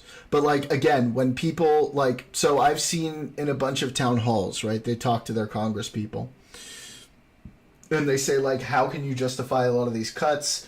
You know, people are losing their jobs. In some cases, their family members. In some cases, they're losing their jobs. I've seen a lot of Trump voters who have lost jobs because of it, and they were like, I was working hard. I was, you know, I wasn't slacking off or taking advantage of the system. I was working hard for my paycheck.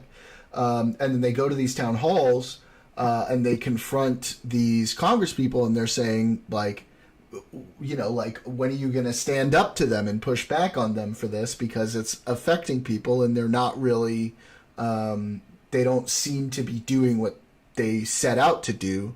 They seem to be doing things that are affecting people beyond that, right? And the answers that they're getting is, well, you know, the waste, fraud, and abuse that we've got, and they never give any specifics beyond that. And it's like, it's just not, it's like, you know, for an administration that's claiming that it's going to be the most transparent administration in history, when it comes to this stuff, they just realistically have not been that transparent about it.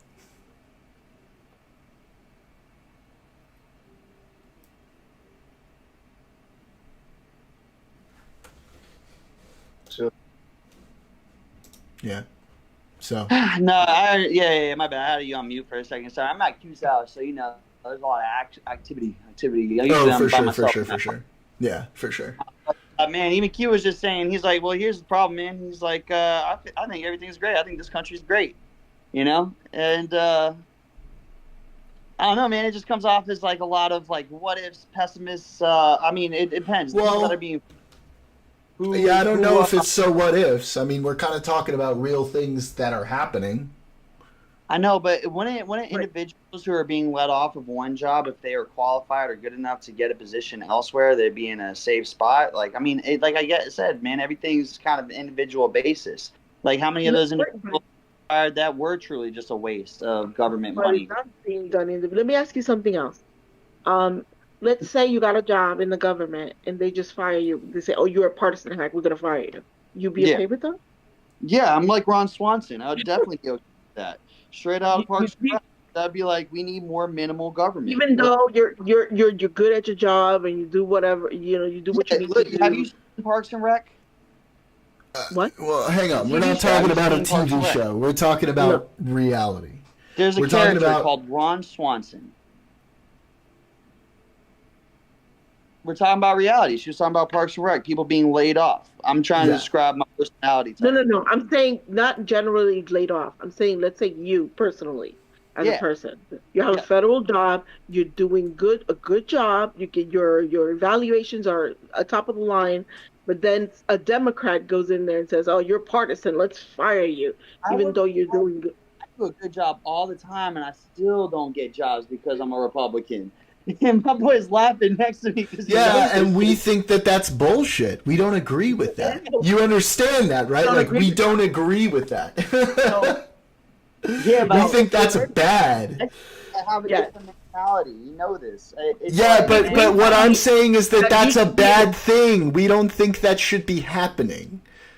Right. Right, But, because we believe that regardless of what your beliefs are, that You're should an not influence American. your work. Typically, Your work. me, your so it's work all about for itself. since you had an anecdotal experience. Personally, the way I believe pick yourself up, move on, and I believe that even if I was in government, like I would want to see less government. We have too much. Sure. Look, here's the thing.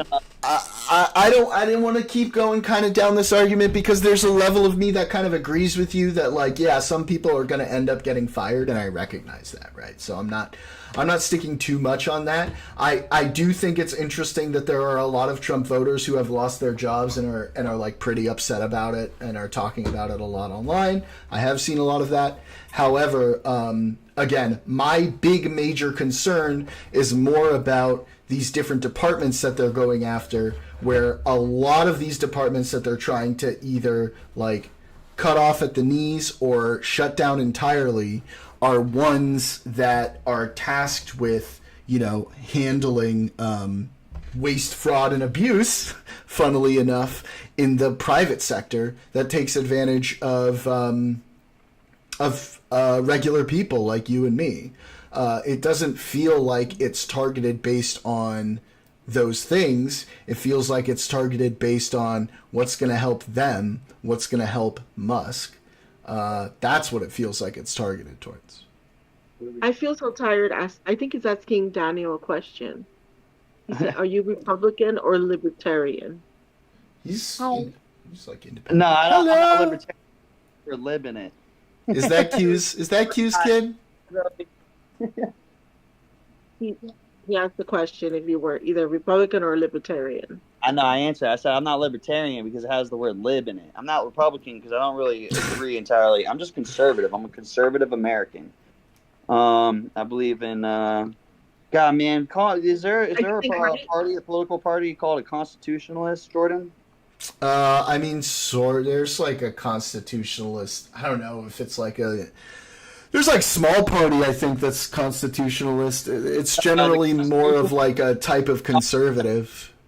The history of all governing parties across the world. So then it doesn't worry you that he's pushing up against the balance of power?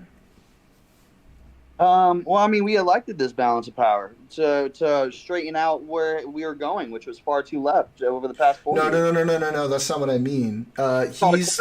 He's doing things that are on the straight path, Jordan. If you're going that far left, you got to turn hard right again. No, that's not what I'm saying. That's not what I'm saying. You're misunderstanding me. The balance of power that's outlined in the Constitution dictates what the president can and cannot do when it comes to funding of certain things. The executive branch is only allowed to deal with certain types of funding, and almost all of the funding is allocated by Congress. He's trying to do things like freeze funding that has been allocated by Congress. That is completely unconstitutional, 100%. It's not even ambiguous. It's super clear.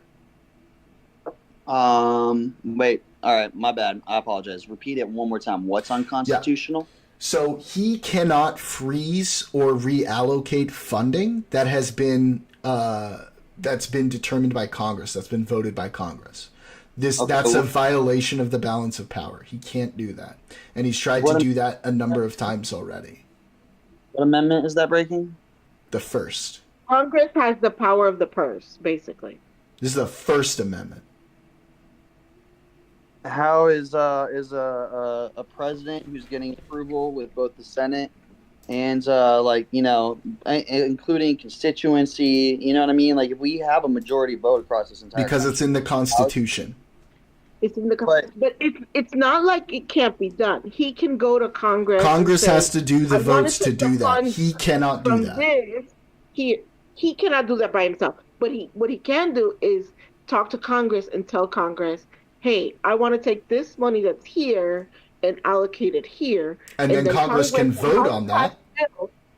They will have to pass a bill to say, okay, yeah, we're going to take that money from there and put it here. Exactly. But he himself can't But do he that. cannot do that. That is super clearly outlined in the Constitution. What? He can't necessarily do what? Freeze funding? He can't freeze funding. No. He can't cut funding. He can't do any of that without Congress passing a bill to do it.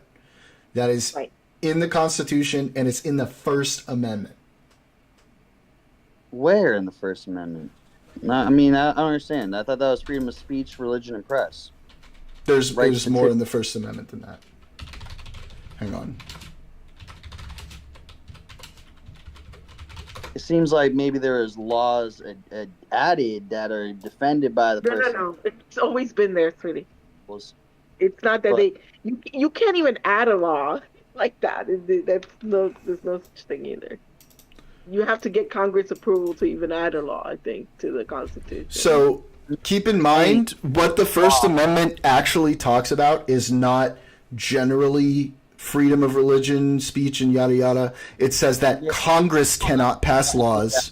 It's about what laws Congress can pass, right? So Here, let me pull it up. Federal funding.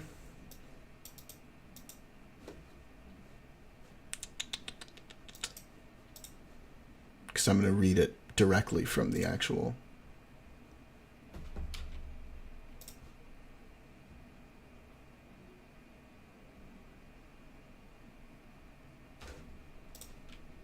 It's Article 1, Section 9, Clause 7.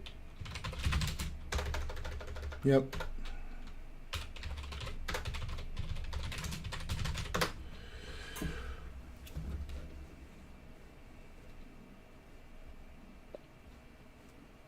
I mean, there's a reason why we have separations of power, because they didn't want the president to have power over everything. So that's why we Yeah. have three. We have the executive, the legislative, right, Judicial. Yes. and the judicial, correct. I'm aware of that. I just don't understand how anything he's doing by freezing government funds is violating the Constitution. I really don't Because understand. Congress is the one who Because he- determines Right.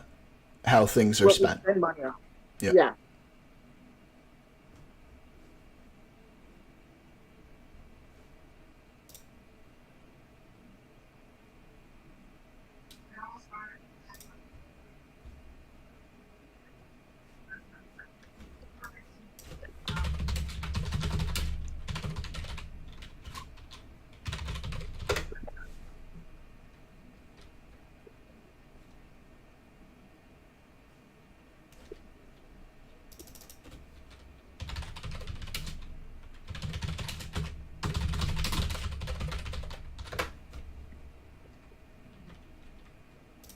Okay.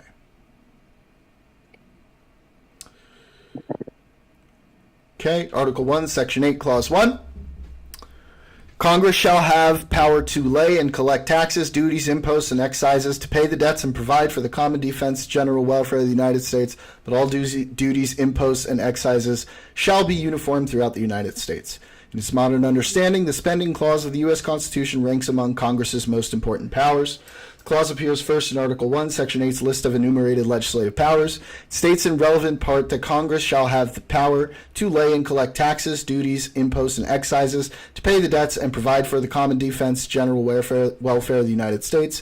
Court has construed the spending clause as legislative authority for federal programs as varied and consequential as Social Security, Medicaid, and federal education programs.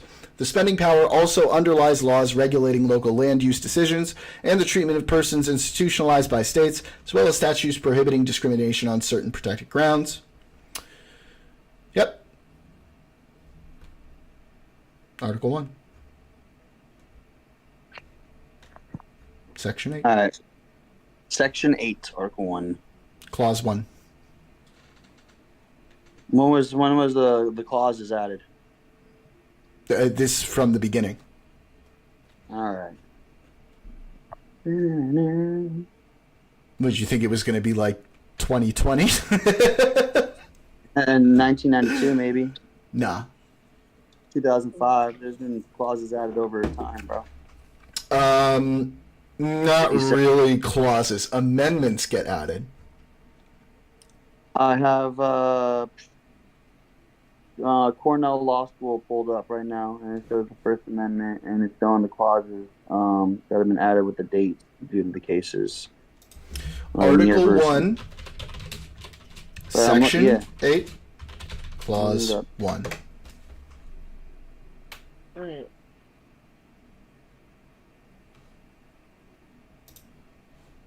Constitution. Constitution.congress.gov. Thank you. I'll send it to you. There we go. There you go.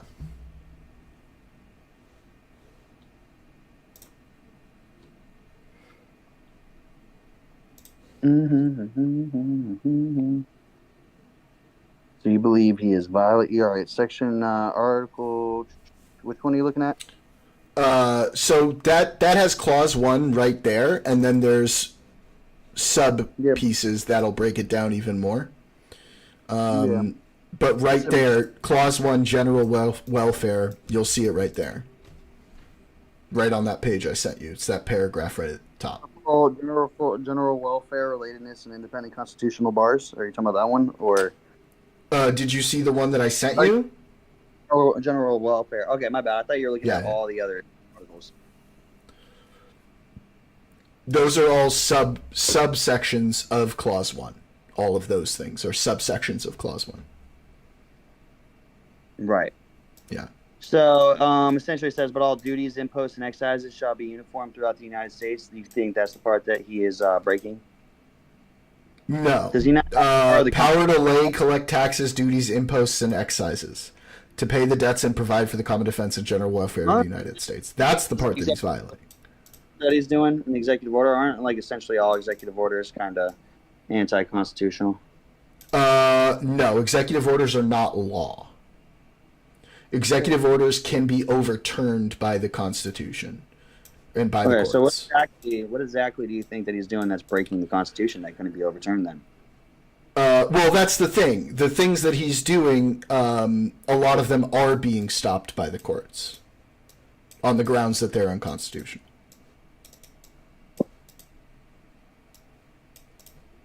So, like, for example, the USAID thing, the funding freeze in USAID, and right now it's going to the Supreme Court, and they're working on it right now, but a federal court judge ruled that they had to reverse that. Now, there's a thing that just happened where the Supreme Court is giving them a couple more days to reverse it as they review, and as well because the Trump admin said they didn't have the money ready to reverse the payments that were frozen, which is like a whole other thing. But if the Supreme Court were to rule in his favor, it would be unprecedented. This would be a whole new thing that essentially, I would say 99% of constitutional scholars would say goes against everything we've understood about this clause in the Constitution up until this point. So I think it's unlikely that they would rule in their favor on this, because that would essentially be cucking the fuck out of Congress. Mm-hmm. Yeah. But essentially, he hasn't done anything that's against the Constitution, is what you're saying. He has. No, he has. With It's just court. it's been a lot of it has been paused by judges. So what'll happen is they'll rule that eventually, like, the Supreme Court will have to rule as to whether they can do it or not. And if they rule not, it'll be because they'll say, well, these funds were distributed by Congress, which makes it constitutional. Everybody I know's, in legal settings, and like everyone I've ever heard talk about the Constitution understands that Congress allocates funds. So Right. I assume that they are going to rule that way because this seems pretty clear cut and straightforward. If they don't, it would be a historic ruling that takes away basically the thing that makes Congress powerful at all, which would be crazy because the way the Founding Fathers wrote the Constitution, they were very clear that they wanted Congress to be the most powerful of the three branches. Yeah, agreed. Yeah. So yeah, worrying. I hope the Supreme Court does it right, and I do think they will. My guess is that at least Roberts and Barrett would vote that you can't do that, that's unconstitutional. Maybe Gorsuch, more likely maybe Kavanaugh, maybe even Alito. I could see Thomas just voting right for whatever I can see Trump Thomas. wants, though. What about the other girl, Amy? What's her name? Yeah, Barrett. I'm saying Barrett would probably likely vote with the liberals on this. Yeah, I kind of think so too, and I think she's one of the sounds of like the Supreme Court. I will say this, aside from the abortion thing, for the most part, I've been pleasantly surprised by Coney Barrett. Incredibly professional. She's very nonpartisan. Yeah. So obviously I didn't like the abortion ruling, but I'd say she's one of the more moderate judges on the court, for sure. Yeah, I think so too. I think Kavanaugh is a little more right. I think Thomas is more right. Yeah. Roberts and Barrett are I'd say moderate Republicans. And then I mean Thomas is like. Ever believe in stacking the Supreme Court under Biden? Pardon? Did you ever believe in stacking the Supreme Court under Biden? Oh. If I'm honest, a little bit, but at the same time, it was more because of what they did to Garland at the end of Obama's term. I said, well, if they're going to fuck up the norms like that, why should we respect the norms? Mm-hmm. That was sort of my thought about it. In principle, I don't like stacking the court, right? But I also don't like fucking over someone's rightfully gotten judicial nominee, right? Merrick Garland should be on the Supreme Court right now. And he wasn't even like, he's not even a liberal. He's a fucking Republican, for God's sake. So that was kind of wild to me that they did that. And then went around and went against their own quote-unquote norm that they decided to create that year of, oh yeah, we're not going to nominate we're not going to confirm a judge in an election year, but then they went ahead and they did that anyway when it was, Coney Barrett. So that was crazy. Yeah.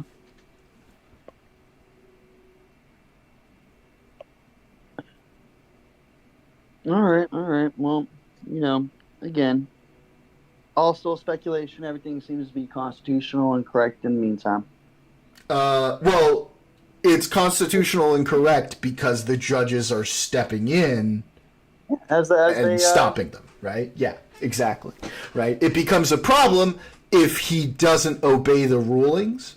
And right now, there are a couple instances where they're saying Doge is not obeying some of the rulings, right? What examples? Okay, let me pull it up because I don't know it. I don't know all the details off the top of my head. Hang on. Doge, but I do believe in going through all the checks and balances properly. Yeah.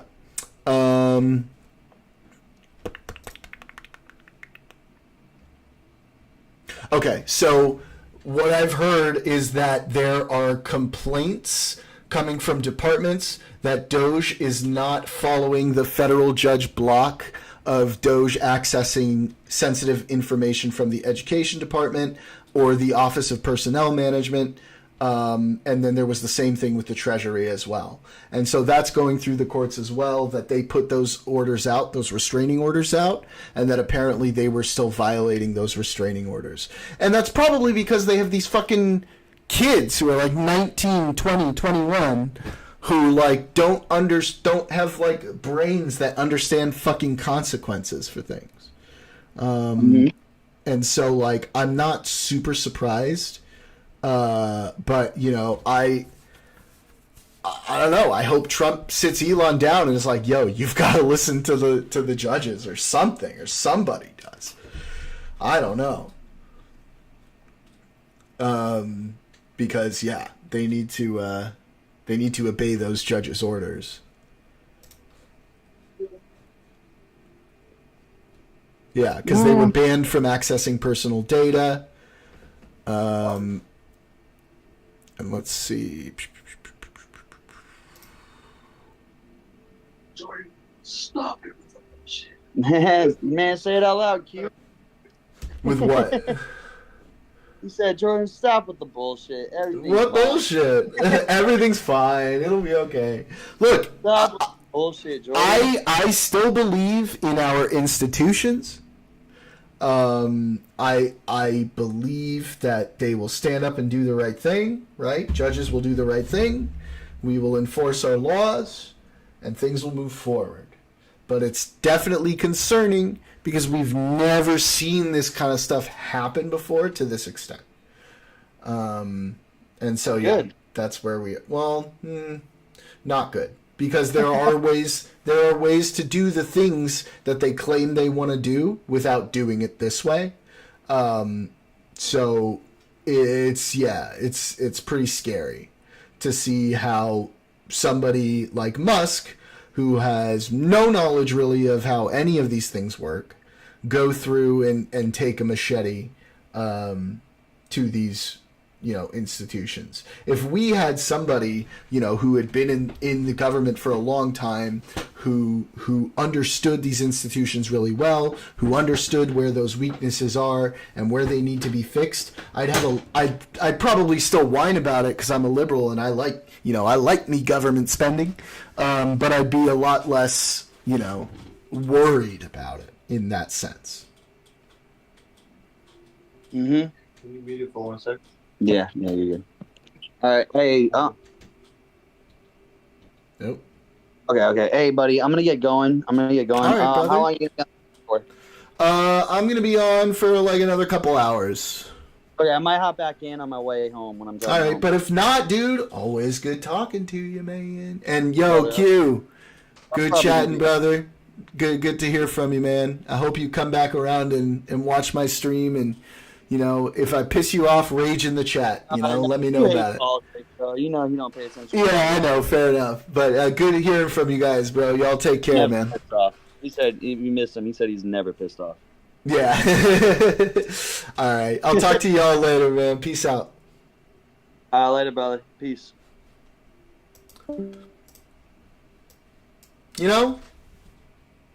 This is why I like having MAGA people in here, because I can still talk to them about stuff. And they may still support the things, right, that we don't, but at least we're talking about the issues that we see here, and whether it might not change their minds right away, at least they're made aware of it. They're paying attention to those things. You talk to them individually anyway. Yeah. It's interesting. Like, that's why I remember I said to you I wanted to talk to him about certain things, and it's interesting that it's like automatically slaps kind of like a label. Well, while you and I are saying we don't think it's okay that they're doing that, he says, well, if they're automatically you're assuming these people, a lot of Republican MAGA people that voted for Trump are getting fired. Yeah. So how could you be saying, oh, these people are partisan, so they lost their jobs, whatever. You're like, it's a little. Yeah, and I'm sorry for not paying attention too much to what you guys were saying in chat. Obviously, I was kind of sucked into the discussion there. And I saw you guys were all talking to each other, so I figured y'all were, having a good discussion in there. Talking about how, he called himself a constitutionalist, but then he doesn't know what the power of the purse is, That's okay. He understands that. No, that's okay though. Like you don't know until you know, right? He said that if it's fine if it's an honest question, but if you know what I mean, if you're gonna call yourself kind of. Well, I think he was super good faith there in our discussion, and yeah, that was fine. Like, he was listening and he understood my concerns, and he said, well, if they do violate the Constitution, I don't like that either, and I thought that was pretty reasonable. Right. Yeah. But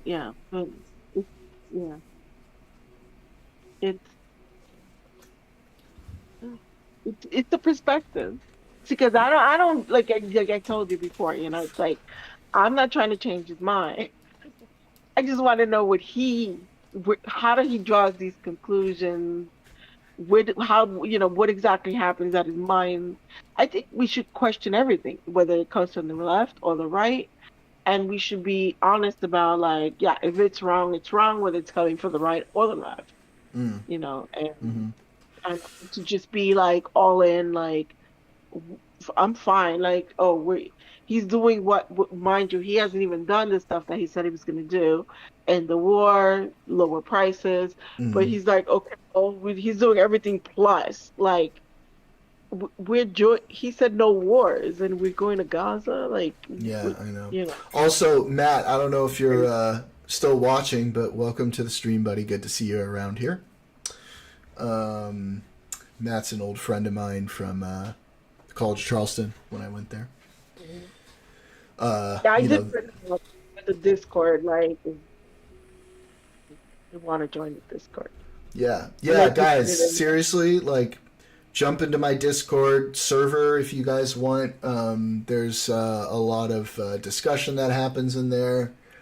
There are some people in there that are pretty far lefties, so I would really love some more moderate people in there pushing back a bit. And you can also jump in on voice chat if you ever want to. I keep it open for now for the stream. If it ever gets sufficiently big, I'm probably going to do something where I don't want to sign up for Discord. Fair. What I don't like is if no matter what your side is, it's okay. There's a tendency with the far left, the far right to do the equivalent of harder daddy if it's a politician they like and not question it. Yeah. Exactly. I agree. Except, we all should have been bowing down to our Lord and Savior, God, Emperor, but Joseph also, I'll tell you Robinette something. Biden. The left is not like that, because when Biden does some shit that people don't agree in, the left hammers him. Like when he pardon his own son. People were fucking going nuts. The left was going nuts against him. His own people were like, yeah, we don't agree with this shit. Like, so we usually get, we from the left. I feel so tired dropping winners in chat. Folly is bound up in the heart of the ideologue, and the nightstick of correction will drive it far from him. Who is that? I've never heard that before. Who is that?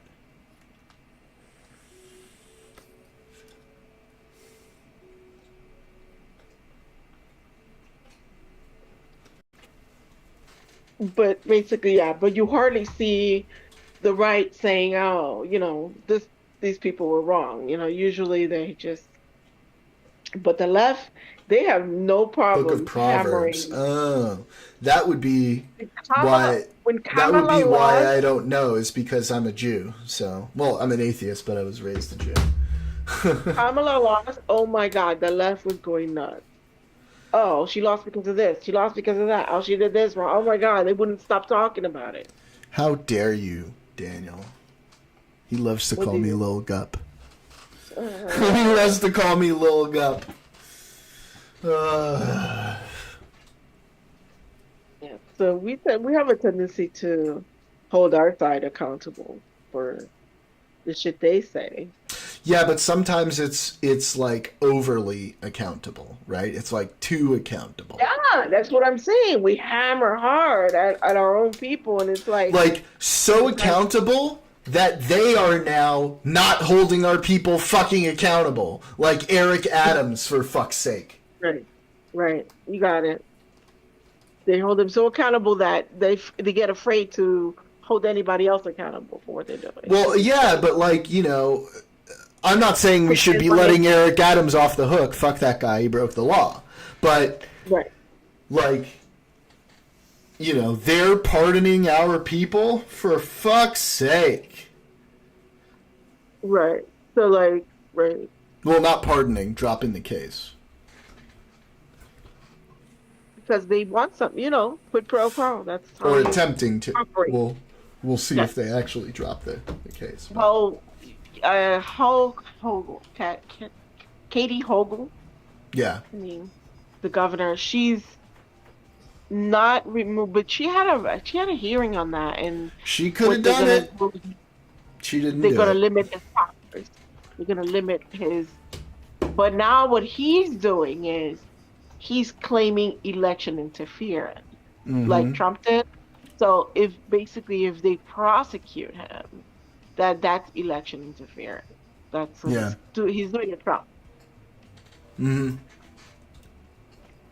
Yeah, it's So Hochul is going to limit his power as of what he can do. So I don't know if he's going to be able to do the deportations like he promised Trump. Yeah, I feel like the governor is going to be able to overrule that. Yeah. Whatever happens, I'm sure that by the end of all this, the American people will utterly deserve it. Ouch. Oh, that's fucked up. Ouch. That one hurts because it's probably true. You must deserve it. That's kind of Hey, at least we blank have 26 to statement. look forward to. I'm actually going to be, joining up with my local Democratic Party. I'm probably going to start going to, like, meetings or clubs and, maybe try to get myself on the map somewhat. well, that's what I've been telling you, right? That I hope he pisses enough people off by 2026 that we can get back to House and the Senate Yeah. with good numbers. It I'm can't be trying like to- by one or two because that's going to be a problem. It Yeah. has to be good numbers. And then we could kind of get government back to at least somewhat. People double down when they get pissed off, though. What do you mean? Like double down in which direction? Because it sounds like a lot of people are getting pissed off at Trump or at least Elon and Doge, because Elon's like favorability is like plummeting. Sure. Yeah, and it's not just the left; it's left and right. They're both. So what I've been telling Jordan, what we need to do is get these people who voted for Trump on our side. Basically, not say, "Hey, I told you so. You voted for it." No, tell these people, "Okay, I understand what you're feeling. Come over here, and we could fight together." So that Yeah. unified. Well, there's so much Right. we can do, but also like, if we look at it historically too, where the economy is going to be one of the biggest things that decides whether we win or lose. That tends to be the case. Whenever tariffs coming? What'd you say? When is the tariff coming back? Tomorrow? Is it that soon? I think it's tomorrow. Look it up real quick for me. When it's the tariffs against Mexico and Canada. Trump threatens 25% tariffs on EU claims. Bloc was formed to screw the U.S. Are you fucking kidding me? What? He just threatened a 25% tariff on the EU today. Tariffs, Canada, Mexico. Next week. It's next week? Yeah, so we'll see if they still do it. I Feel So Tired says, the cult of personality doesn't paint the target on policies. We're no longer a nation of laws, and they are only going to go after a new strongman. Yeah, but What? who is that? Who is that going to be? I don't really see anybody in the Republican Party that has that. I mean, J.D. Vance is kind of a weenie compared to Trump. Daniel, it's sort of like with Brexit. For the longest time, people soldiered through it out of pride before the scales fell from the eyes, so to speak. It took 9 years from the initial vote and several years after implementation for people to admit it was a failure. True. Did you see how the stock market responded? Very negatively. Mm-hmm. Very negatively, it appears. And doesn't mean they're going to repeal it, though. That's true, although that's because they have to actually initiate a referendum. I feel like if they did, you might be able to get them to undo Brexit. But the problem is they basically have to reapply and go through the whole process. So it's like a whole fucking schlep of a thing that they'd have to do.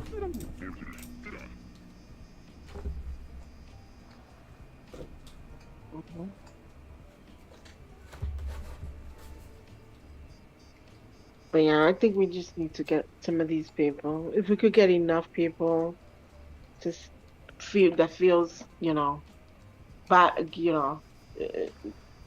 Doge, hate of Doge enough, we might Like, people think that a constitutional convention here would have a positive outcome. In what world, when we still can't pass the Equal Rights Amendment that's been on the table since the 1970s, we still can't pass it? There's only one state left that we need to sign it into law, and then it becomes part of the Constitution. In what world do people think that we're going to have enough congruence between all of our representatives in that convention to actually get something done? That's wild.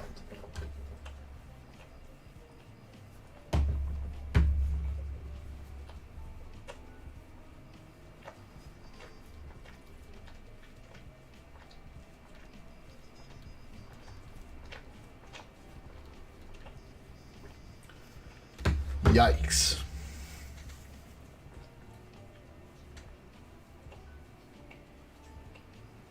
So, odds on Canada becoming the 51st state. Anybody? What do we got? 0. My money's on 0. No, zero's not like, it would have to be 99.9. 0 is not like, you can't do 0%. That's not how Okay, odds minus. work. -2. Okay.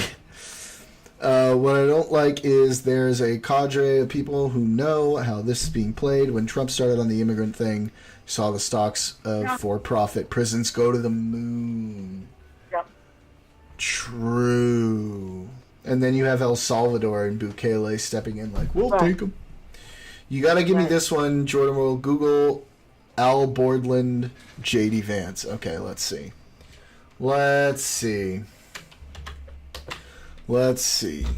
Al Borland, JD Vance. Or And the prison Borland. in Salvador is scary because Who was that? Who just jumped in and Yeah. left? Jeremy. Was it Jeremy? J-E-R? Jer? Jer.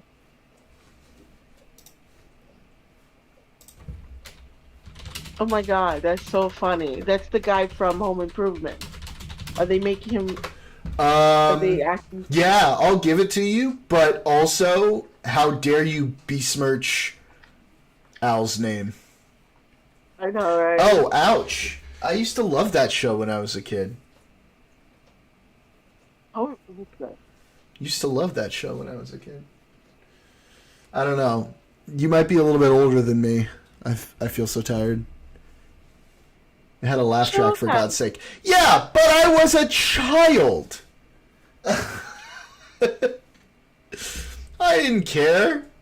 A lot of 1978. shows Yeah, with see, I was laugh born in 90. Yeah. Really? I don't know. Then I guess I was watching reruns. I haven't seen it. Like I've seen maybe 1 or 2 episodes. No. That's when I Feel So Tired was born. It was 1978. Yeah. Home Improvement was definitely running in the 90s. Shows today still have laughter. Some of them. Yeah, but nobody really watches those. Pretty much every sitcom has a laugh track. They started it even back in the 60s. Yeah, nowadays, not so much, though. And I Feel So Tired. So Seinfeld had a laugh track, too. Okay? And it's Seinfeld. Pamela Anderson was on that, right? She was the assistant from Tim the Two-Man Taylor. Was it? Oh, in Home Improvement? That's because they all Yeah. sucked. Wow. I love Was it Pamela Lucy. Anderson? I love Lucy. Come on. Wasn't Pamela Anderson in there in Home Improvement? I don't remember if she was the assistant. Hang on. I think she was. She was in a few episodes. Maybe I'm wrong.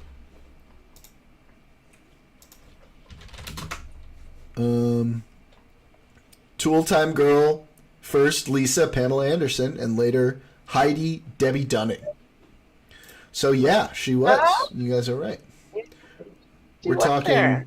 our time here, buddy. I've seen that somewhere. Wait, what do you mean by that? man, I feel so it was on. tired. Huh? What'd you say? I know I've seen that somewhere that Pam Anderson was in there. Yeah, I never realized. Lucy is encroaching on boomer territory. And I grew up watching Lucy and the Honeymooners, the Three Stooges. I watched all those Oh my things God. when I was growing up. My dad Honeymooners introduced me to that shit. Would not be a popular show nowadays. 'cause No. it was French. bang zoom right to the moon. I don't think that'd go over well with Le Woke Mob. Um, Might as well be bringing up vaudeville. Come on. Come on now. What about Cheers? I loved Cheers. Frasier is a great one. There are a lot of great sitcoms with laugh tracks. How I Met Your Mother is good. How I Met Your Mother is particularly good. Well, Frasier was better than Cheers in my opinion. But How I Met Your Mother was... Thank you. Okay, awesome. How I Met Your Mother was particularly good because I don't know if you ever watched it, but if you ever do, and you watch another episode, take a look, because they never did the pausing for the laughs thing. They kept going on through their lines through the laughs. Which makes it feel a lot more natural. okay, do me a favor. What? Look up Pamela Anderson. Watch a Home Doogie Improvement. Howser vehicle. Listen, Look up. I've Pamela watched Anderson. Doogie Howser as well, okay? And I liked that show a lot. But Look up real How I quick. Met Your Mother's a great show. What? Home Improvement, and then look at pictures. She was really young in this. I'm looking at. I know, I remember. I was just looking at it. Oh, okay. Did you see the pictures? She was like a baby. Yeah, she was super young. Yeah. Probably most likely before Baywatch. Baywatch, she looks completely different in Baywatch. This is probably before she was even married to Tommy Lee. Right? When guess. did Pam Anderson marry? 1995. And Home Improvement.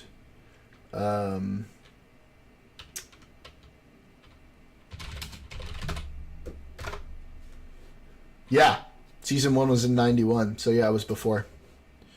A lot of people don't know the Flintstones was based off Honeymooners. It was originally an adult cartoon with many of the jokes turned out by accident. Kids loved it. It's funny. Come up with some terrible movie adaptations. I'll start Pixar's Fritz the Cat. Watership Down. Let's see. Marvel's Schindler's List. What? Ah! What?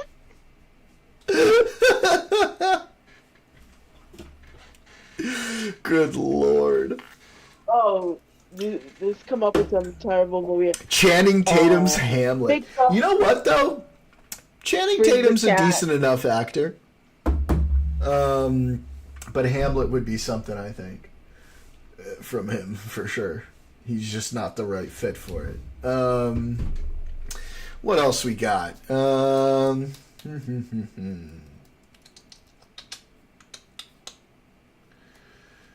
Martin Scorsese's Chicago. Oh my god.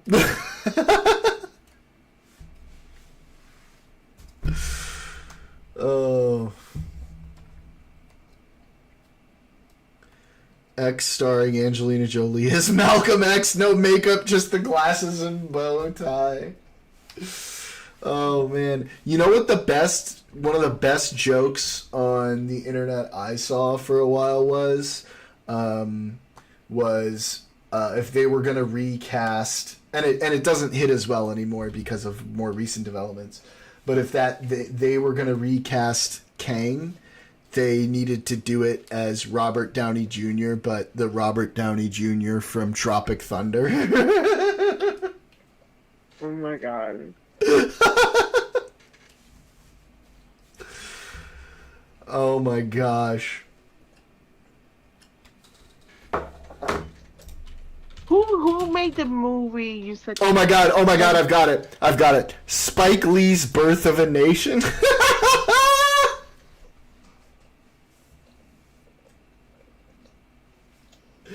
Oh my god.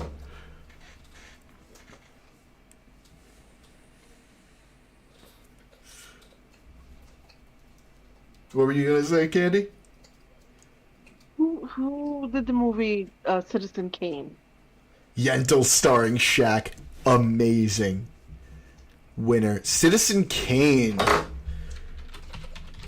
Like, who directed it? Yeah, whose movie? Yeah. Orson Welles.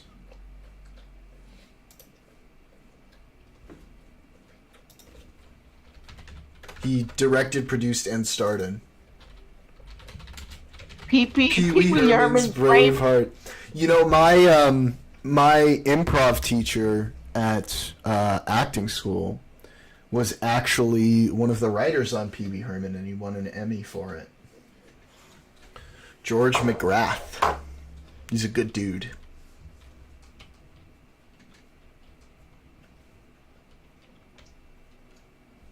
Oh, absolute classic. Yeah.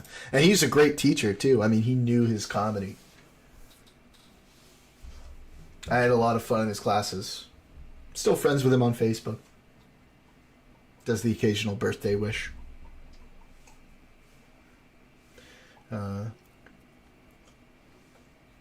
Yeah, real sharp guy. Ren and Stimpy. Wow, Ren and Stimpy. Very, very good. Very good. Invader Zim. Yeah, underappreciated. Cult classic. You know, this one is definitely bottom of the barrel. But when I was a kid, so you might have been a little bit too old for this. I was a big Ed, and Eddie fan. I loved Ed, and Eddie.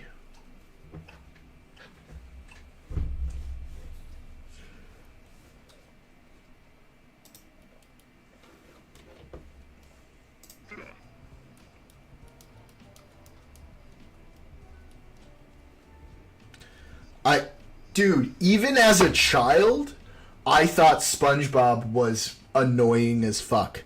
Dexter's Lab, absolute classic. I loved that show. I was also, I'm not afraid to admit, I also loved the Powerpuff Girls. I don't care what anybody says. I loved me some Powerpuff Girls.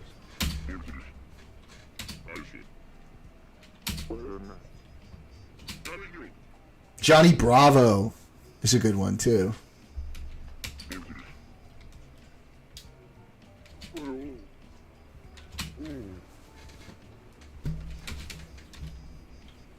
Blossom, Bubbles, and Buttercup.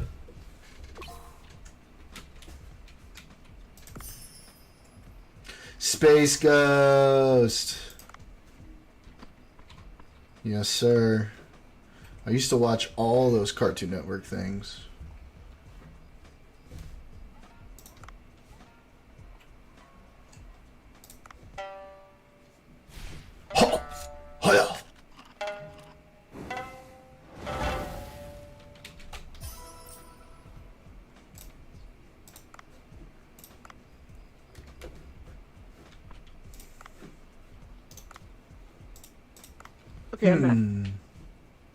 Archer's really good modern one, but I haven't been able to watch it since Mallory died. Not just Archer, but also Arrested Development. She was huge in that show. I loved her in Arrested Development, but also I Feel So Tired. Check out. Hang on. Check out My Ringtone. It's been this for years.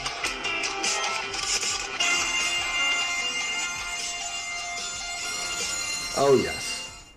Classic. I can't hear your ringtone. It's on the stream. Wait, you couldn't hear it in the microphone? I have to hear it. Nice. That's funny. My ringtone was the theme song from Archer.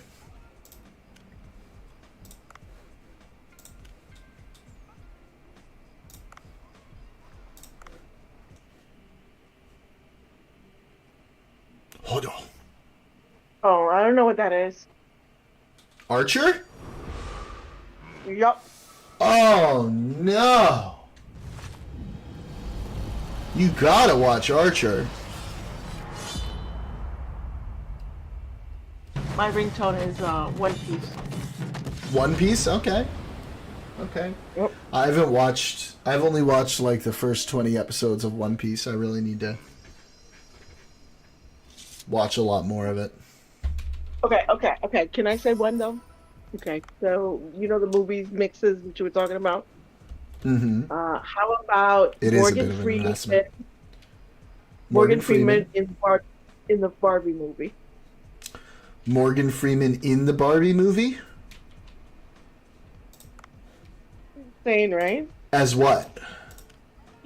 As a Ken. As a Ken? That would be funny. I feel like they could make that work, though. Right? I feel like they could make that work.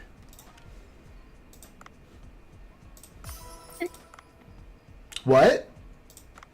I think it's funny. It is funny, but I also could see that working. Like, I could see them working that into the Barbie movie, right? What about, oh my god. Zack Snyder's Oppenheimer. That would be so bad.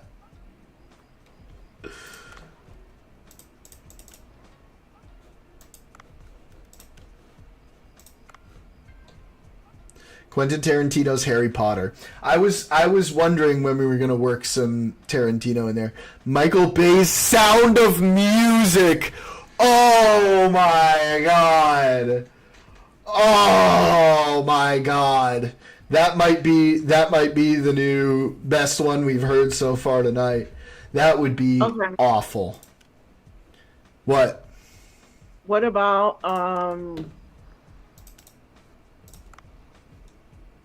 shit. What you Tim got? Burton. What would you put Tim Burton with? Tim Burton's 12 Years a Slave. That's it. Tim Burton's 12 Years a Slave. Oh no.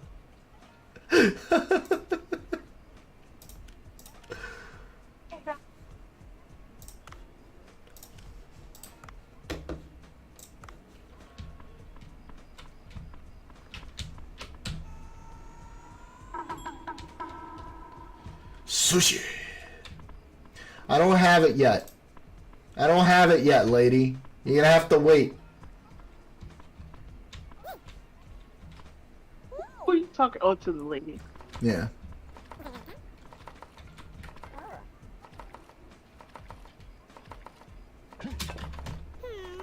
Tim Burton Better doing than Schindler's Tim Burton. List. Yeah. It's a good movie. I don't know. I put Schindler's List and 12 Years a Slave kind of on, like, the same level of, like, everybody should watch this movie at least once. Yes. Yes.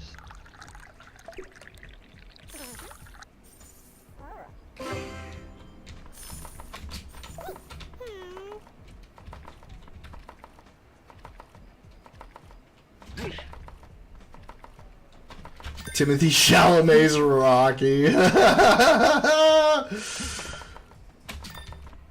was thinking Timothy Chalamet too. That's but I funny. couldn't picture.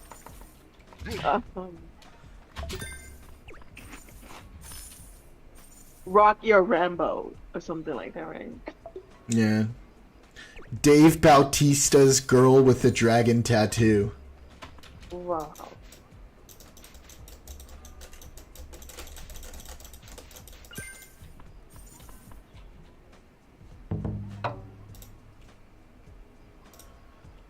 I was kind of hoping for more business this night. I feel like I wasted a lot of sush. Jason Momoa's Princess Diaries. Okay. And he's the princess, right? He's in this Minecraft movie. Yeah, that this coming Minecraft, I don't know why that exists. I feel like that does not need to exist. It doesn't, but I'm still gonna watch it because you know. I feel Okay. like every video game movie now is going to have Jack Black in it. Oh, And I love Jack Black, don't get me wrong. he's all right. He's not. Oh, I love Jack April. Black. In April, it comes out in April. He's all right. He's not like he's certain roles he's more suited for than others. Yeah, but he's even been in Star Wars. Okay. Yeah, that's right. I remember. Him and Lizzo. It was the Mandalorian, I believe. Yeah, it was him and Lizzo together. Him and Lizzo. Yeah. But it's like certain roles that he plays, like he doesn't seem. He seems out of place. Like, it's Daniel's not- like, don't remind me of that episode of The Mandalorian. Oh yeah, that was not that great. Yeah, but I you still know, have nightmares. it's you know. I sometimes thought you I go a was little- fine. Y'all get so upset about so many things. Yeah, you know, Wait, they threw in Daniel. a Daniel, They threw what's in your a throwaway opinion? episode. What's your opinion on Obi-Wan? Like the show. me and then took out.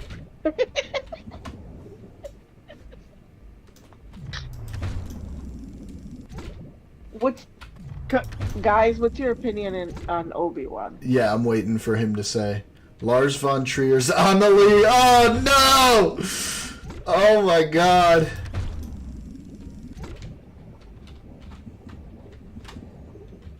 Uwe Boll's Godfather. Oh. Oh, the Godfather. No, I never saw the Godfather movie. What? No interest. You should. They're incredible. Well, the third one's okay. But, You know, they're like Goodfellas and all this stuff, but not. oh, you really should watch The Godfather. It really is one of the greatest all-time films. Like, it's no exaggeration on that. I'm sure it is. How can about you be if you haven't seen it? how about would you guys put Al Pacino, like Scarface? Al Pacino's one of the greatest actors of all time. I know that, but I'm saying like what movie? Like we're putting movies together with actors. Like, where would you put Al Pacino? So, Daniel is executed a bit poorly. It was too jumbled, too many stories. If you look at the original guy who was supposed to do, it was supposed to be a movie trilogy, and what was planned versus what we got was night and day. I liked it. Most of the people I talked to like it. The Godfather? No, Oh, never mind. Obi-Wan. Obi-Wan. Fucking die, fish. I cut you. Daniel, Ow, I ow, agree ow, with ow, you. ow, ow. That's exactly what I said. That's to not what you uh, said. You just said, yes, I don't I like did. it. That's exactly You what said, I said. I don't I said- like it. It's bad. That's what What did you I said. say? What did I say about Obi-Wan? You said you I mean, didn't like it. Right, because I don't remember. What did you say? it's steered away from the main character and it's mostly focused on the Jedis that are now on that side. The executors, what are they called? The Inquisitors. The Inquisitors. God damn. Yeah, it seemed like the story kind of steered more about the Inquisitors than it did about Obi-Wan. So yeah, I didn't really like it because of that. I wanted to see a little bit more of Obi-Wan. None of these fish are my friends. I feel so And tired. then it also kind of steered also towards like he had to get the little girl, which was Leia, Princess Leia. Have you It seen isn't like really, all of Clone Wars and Rebels? Have you watched all of those? Yes. Then why aren't you interested in seeing the Inquisitors? I feel like that's something I'm always interested in seeing more of. No, it's not that I'm not interested. I just expected Obi-Wan to be more Obi-Wan. You know, more. It was mostly Obi-Wan. Hold on. Like when you see the Mandalorian, he's in every episode, and the story is about him, right? And then he gets together with the little Grogu, and then they get Bond, and it's the stories. There's not a whole lot of side stories there. Yeah, but Obi-Wan, like, Reva's story isn't as much about her as it is about Anakin. That's the thing. I hear you. I'm not just, I'm not looking for justification. I'm just saying that it kind of steered. It was too many. I agree with what he said when it had too many kind of stories in it. He wasn't. I don't get this idea that he was sidelined. Most of the show was with him. Y'all tripping. Speaking of Momoa, when we watched Aquaman, I really irritated my then roommate by singing, "Then you stuff them with bread, it don't hurt 'cause they're dead," in my Jason Momoa voice. Speaking of Jason Momoa, yeah, when we walk away.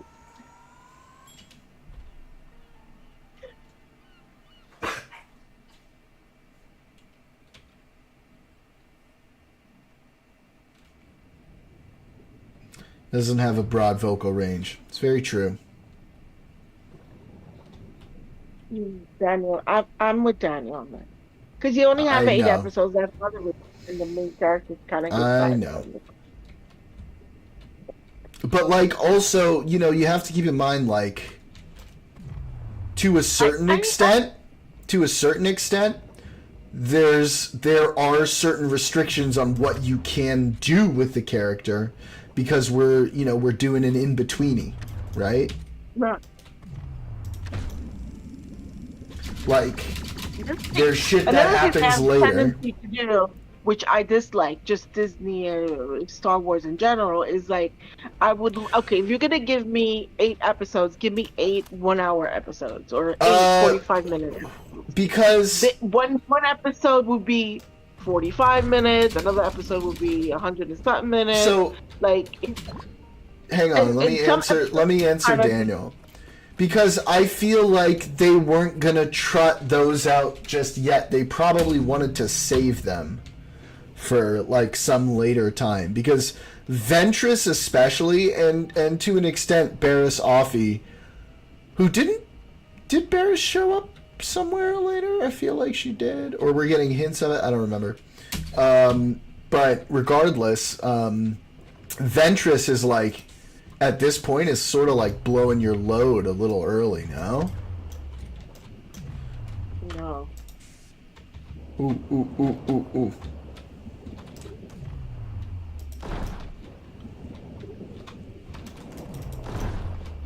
Yep.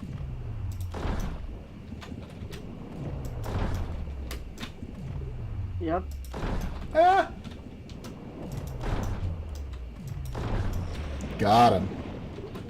Barriss Offee was in the Tales of the Sith animated series. That's what it was, yeah. She became an Inquisitor. Yeah, they're saving her. Look, it's all okay. Kathleen Kennedy is leaving at the end of the year. Things will be okay, guys. Okay? That is not okay. I'm just saying, like, I would like, personally, what I was saying was, I would like a little more consistency. Like, some episodes feel like they just, ended too fast, and because it's, like, much shorter, 38 minutes, 45 minutes, an hour, like, there's no, make them consistent. 1 hour each, and that's it. Put whatever you want. Instead of no, I would rather them do what makes sense than like sacrifice potential storylines because they need to hit a specific length. I don't know if I agree with that as a concept. What do you mean? I mean, let the length be whatever naturally makes sense for what you're writing. I think that some episodes are cut short and they could have been added definitely a little bit more to that. Yeah, but I don't know if like saying, okay, each episode needs to be this long rigidly is going to necessarily benefit the show. Let the writers decide, how long it should be and why. Yeah, but then they cut certain episodes, and it's like, well, that episode could have benefited from a little bit more time on it. Like, I don't know. I just don't like. Qui-Gon Jinn is flipping everyone off now. Reva was stabbed through the chest as a youngling. Jedi initiates very limited training below Padawans. True. I know what a youngling is. With a lightsaber and somehow survived on her hatred alone, even though she hadn't been taught those concepts. Well, the dark side is the dark side, and some say it's a pathway to abilities some might consider to be unnatural. So, I feel so tired. There's been a glut of production value that practically makes me OD, and I think that leads to too much imagination in sequels when these fanboys have their brainstorming such. And as Spaceballs points out, merchandising. Spaceballs 2, the quest for more money.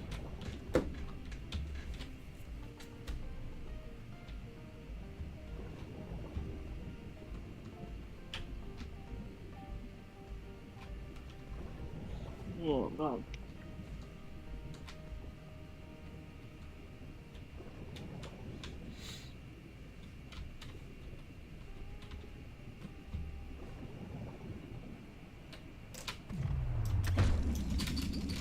I just don't know how a franchise can have that many sequels. Sorry. Star Trek. Well, I mean,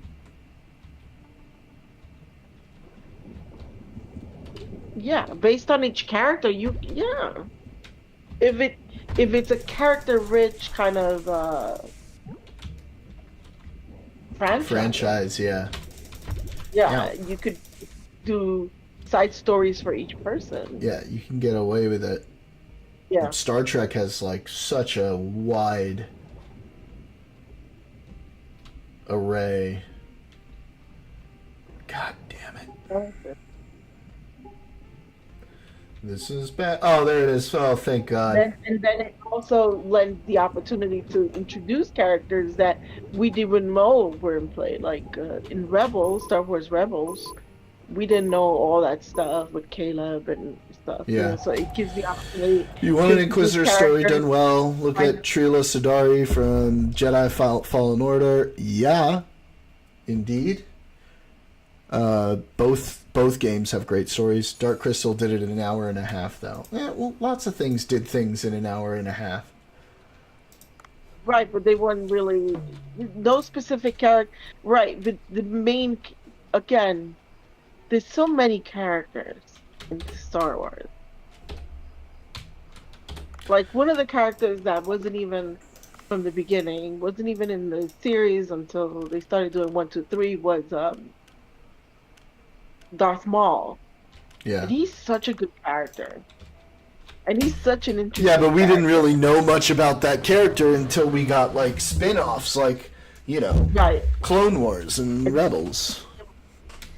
Yeah. He was such a good character. So that you get to learn about other characters and other things in play that they only give you a certain it's a universe. This is like a Star Wars universe. So there's a lot of variety of people and characters in play and you don't even know they're in play and Kenobi should have been about Obi-Wan and Anakin Vader unless they were going to do at least 12 episodes. I mean, I kind of agree with that. But, like, Disney does these, like, miniseries. That's what they do. I enjoy them. Not all of them, like Obi-Wan, but yeah.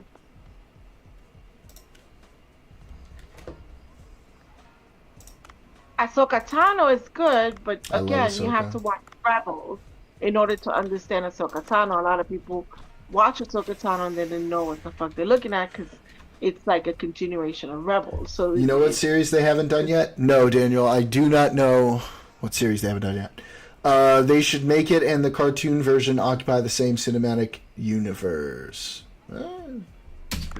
That would be interesting. series that I like it because I've watched it and I like it, but I don't know if it's completely necessary. Was the Bad Batch? Yeah, I was not a big fan of the Bad Batch, if I'm honest. Yeah. I tried to get into it a bunch of times, and I was just like, I watched it. I watched it, the whole thing, but I did watch it, but like I wasn't even paying much attention through a lot of it. It was okay. There were some Right. shining moments. it didn't really do much for the series. That's what I'm trying to say. Like, yeah, Yeah. okay. Like they threw it in there, but it was an interesting concept. Some of the clones were different from the other clones, and yeah. The legs of Darth Maul, a Star Wars story. They're still at the bottom of the reactor pit on Naboo. Imagine a Disney exec pitching the quest for the torso to find a cybernetic upper torso. Yeah, but only if they make it a chick and make it gay.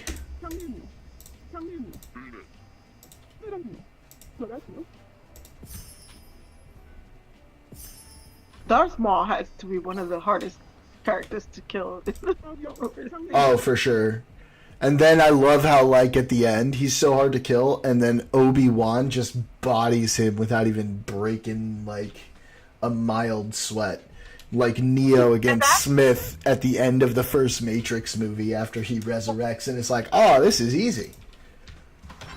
Yeah, because at that point, his character arc just kind of went full circle, and he kind of, like, you know, it ended the way it should have ended, I think. Yeah. Just kind of went full circle. Because Darth Maul was really looking for something. It wasn't like so much like, you know. And once he kind of like understood certain things, kind of like, okay. It's almost like, oh, now I can accept my death. You know what I mean? Like, Right. Well, there's a whole analysis of, like, how that happened. Basically, he used his stances to trick Darth Maul into going after him the way he killed Qui-Gon. And, like, that way he was like, I'm gonna make you think this is what I'm doing. And then Darth Maul's arrogance got the better of him. Not really thinking about it, he ended up, that fucking right there himself is a over. perfect example. Qui-Gon was a great character. So that right there lends for a side series, just Qui-Gon related, before, you know, he died. Because he was such a good character that, like, I would like to see more of what he, you know what I mean?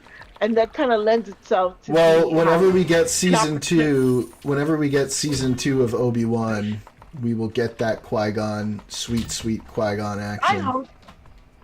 I hope so, because it was a good character. He was a very good character. Everybody loves And he Qui-Gon. was Oh like, no! "That's good," Oh no! And they're taking- Oh they're no! taking him away too soon, and then it's like, I was Woo! definitely quite. Whew! That was close, man. What are you doing? You're not even in the water. What? No, it's that, you know, you almost run out of time serving people, so you have to get it on time, and they was running out of time there. Ooh, big money, big money. Weak-ass Virgin Palpatine had to be hooked up to a life support system in the sequels, while Chad Maul survived at the bottom of a reactor pit cut in half on hate alone. True. Maul let Qui-Gons be bygones. Maul giving off that hardcore, you know, nihilist vibes at the bottom of that reactor pit. Just remind me in case I'm wrong. I mean, correct me if I'm wrong. No, not nihilist. What was the Between Qui-Gon name of and- the hate-fueled one? The one who held his body together through only hate? Remind me from Knights of the Old Republic. Why are nihilists so frowned upon? Depends on the type of nihilist you are. If you're an optimistic nihilist, people don't frown upon you.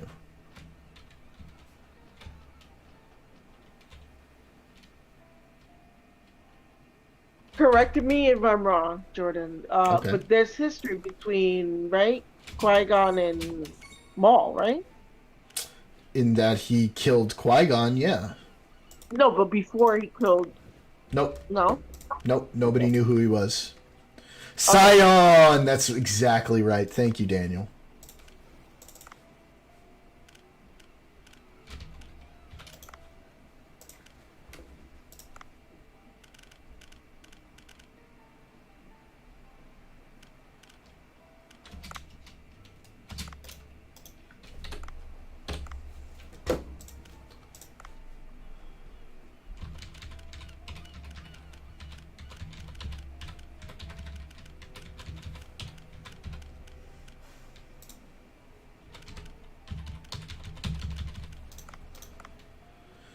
Oh, wait.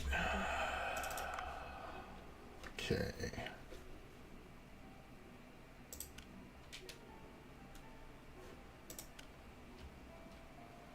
Are clownfish good eating? I don't think so. Are clownfish good eating? No. They're like poisonous? Tiny. They're like tiny fish. Or no, they're not poisonous. It's that they can live in anemones, which are poisonous. Maul realized at the end they had all been used by Palpatine. Even when he died, he thought Luke would avenge them both. Yeah. Maul and Kenobi were like brothers. They're too funny. Maul and Kenobi were like brothers. Yeah, like the end. That moment between them when Maul is dying literally in Kenobi's arms is like a whole fucking thing. Yeah. Yep.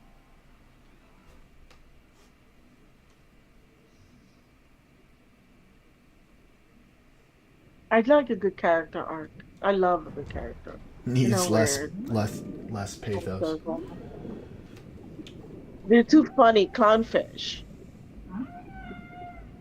Get it? Yeah, I get it. Mm. You must be Dolphin from before. Why does it look like it's in a hurry? I wonder if something's going on. Come to think of it, I don't see Pink Dolphin this time. I should follow. Don't kill the dolphin. 'Cause I'm gonna be mad. I'm not gonna kill the dolphin. I want to see a movie where the hero protagonist dies horribly like halfway through and is then never brought up again. And he treated them the same and more in their backfield. But yep. Interesting thought. I'm trying to think of an example of that. Oh, the pink dolphin. Pirates must have captured it illegally. I should quickly cut its net. Kind of weaken that Bernie's like. Oh, At the you. beginning. Fuck off, parrots. Fuck you, parrots. Don't shoot at me. Fuck off. Listen, Fuck go off, bro. rescue the pink dolphin.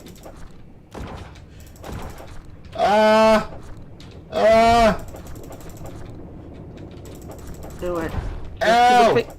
Hurry up, they dragging I'm them trying. out. But they're shooting at me. Come on. Come on. Faster. Oh, faster. Oh, there it is. Then the freed dolphin needs to immediately attack you. That would suck because I'm at 25 seconds of air. I need to find like an oxygen refill or I am fuckered. Dolphins will help you. Bye. What a goody two shoes. You know what? I hope neither of them get caught again. That ain't gonna happen. What happened to the dolphins? Okay, I need to find oxygen, please, or this whole dive is gonna be a waste. Ah ha ha ha ha! Can't you go up to get some air? Yes. No, if you go up, you leave the water. For instance, is in Rise of Skywalker, Rey, take that and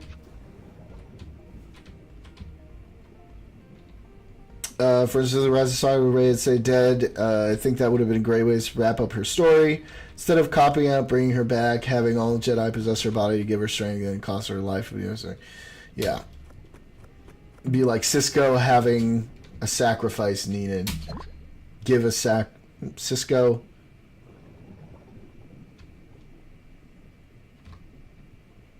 Cisco having a sacrifice needed to fulfill the job of the emissary. Full abandoned air tanks, kind of creepy. Who knows, man?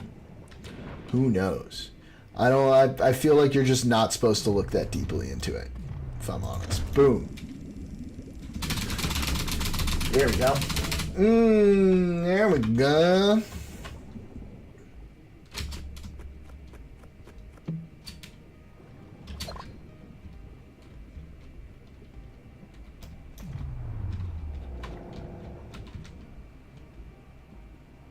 Another good bad character was Guerrera. What I forget his first name. Who you talking about? Guerrera. I don't know who you. Saw Gerrera. Oh, Guerrera, that's him. No, he's not Hispanic. Yeah, but he was a good guy in a bad way. Like he was a good guy. I just but remember he was a him good guy. in Rogue One going, "Bull gullet." Yeah. He But was he's the also type like that- appeared in so many things. Yeah. He was like he wouldn't have a problem doing what needed to be done. You know what I mean? So, Yeah. there's a shard. He did what was he necessary. attacked it. Yes. Even though it could, yeah. For the So he was a rebellion. I'm not. Bull gullet. That was. I Dog just and- remember that. He saw his. Yes. Yeah. You're absolutely right. I got it. Damn it. Saw his sister die in Clone Wars. Yep, I remember that. Yeah, because he was a lot more Yeah. chill before then, and then that fucked him up big time. Correct.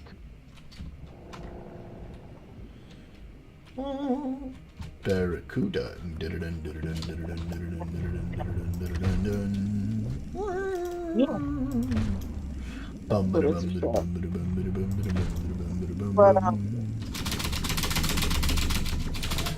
He was a good character as well.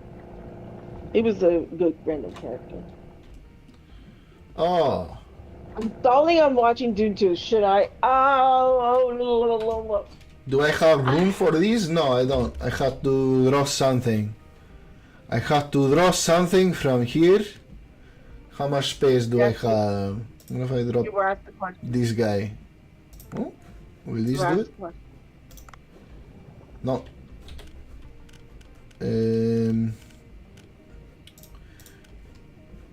Drop a trigger fish.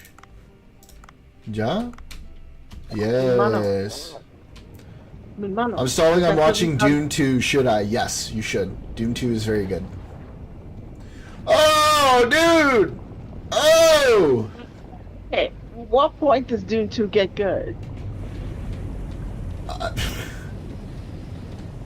Did you read the books?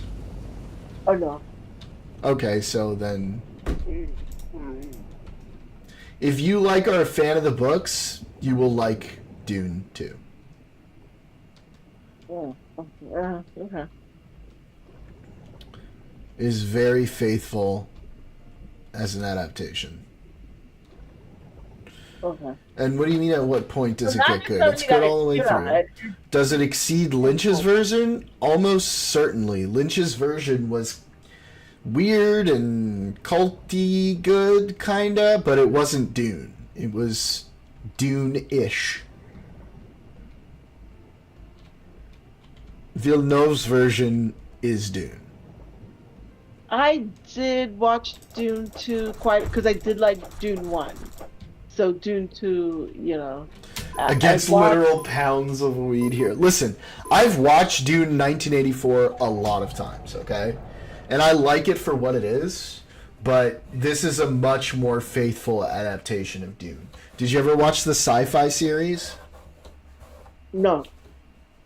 What about you? I Feel So Tired. Did you ever watch that? The sci-fi network series?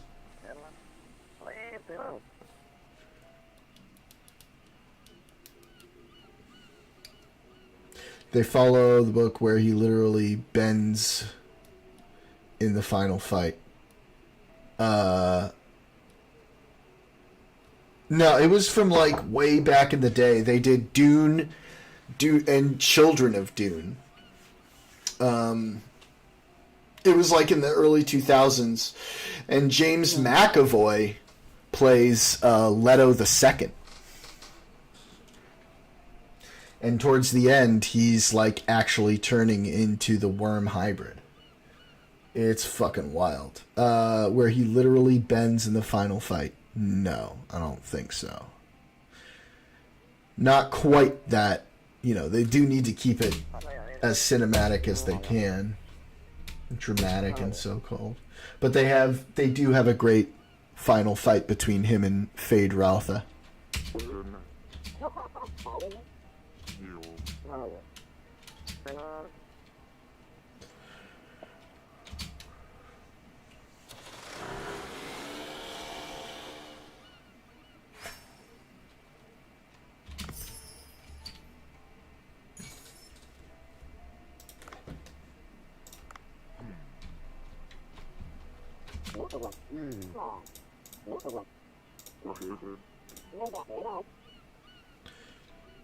He was grotesque in the 84 version. And there was like this weird and they like had this implied sort of PDF file thing going on with him too. But I don't know, I really like Stellan Skarsgård's version. I thought that was very good.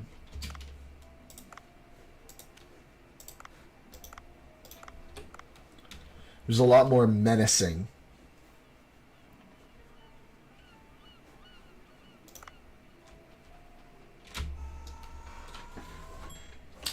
I want a Star Wars What If series. Yeah, I've thought about that too. I would love a Star Wars What If series. What if Maul was a Jedi? What if Yoda was a Sith? What if Palpatine accidentally executed Order 69 instead of Order 66? That's funny. I think the one we all want to see is what if Qui-Gon hadn't died? What if Lando was the... What do you mean Lando is the protagonist, dog?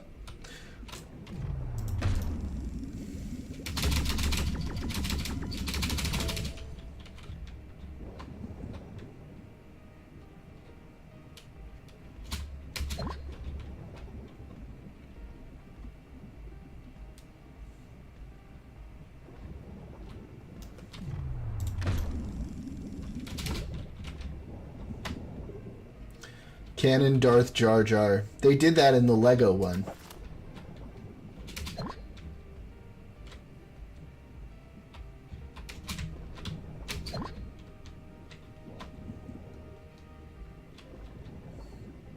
Oh, Pufferfish. Fugo. Can I reach it from here? Oh! Damn it. Gotta wait until he unpuffs. Oh! Candy, you left! Ooh, that was close.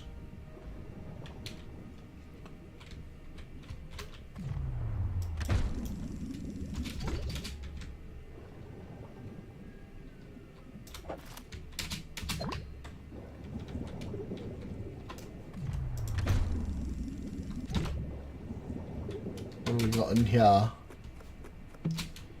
What have we got here? Nah. Not yet. Not ready for that. What have we got in here?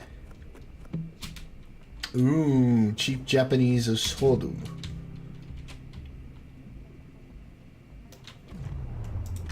Zonk.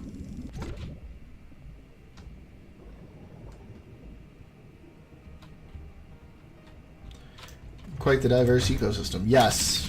It's not super realistic.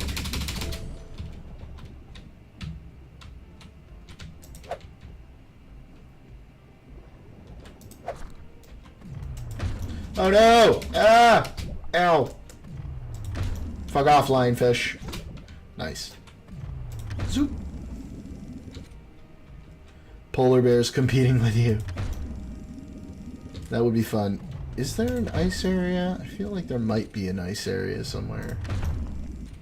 Oops. Come here, Brad. Come here, Brad.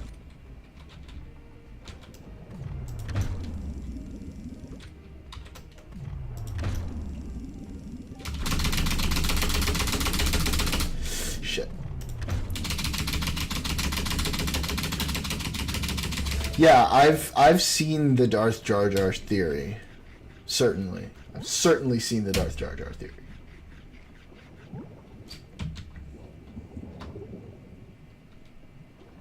It's quite well known at this point.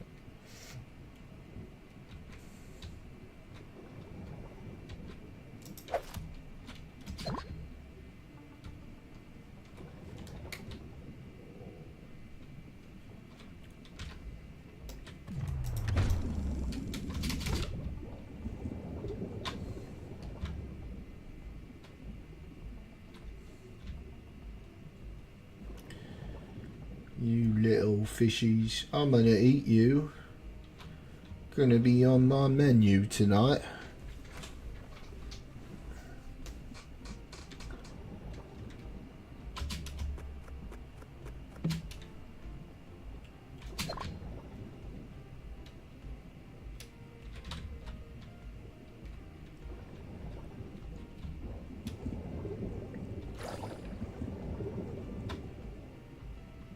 Theory that Sakura Naruto was a white Setsu. I understand half of that. I know who Sakura is. I'm not sure what a white Setsu is.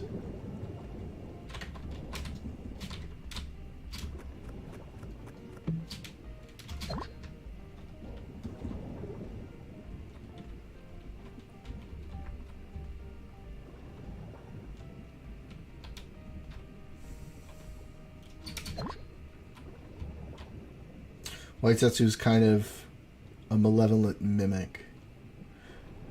Where did that theory come from?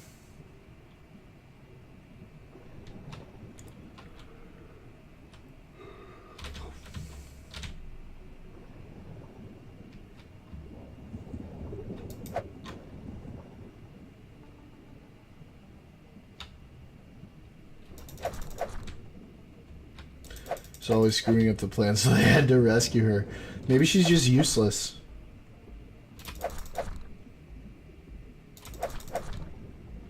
Permanent dead weight. I mean, yeah.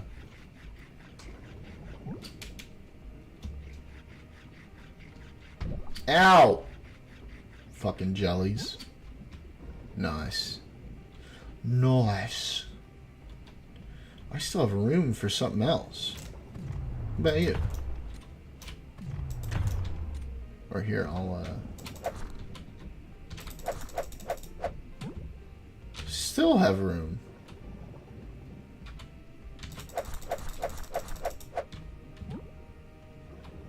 Candy, where'd you go?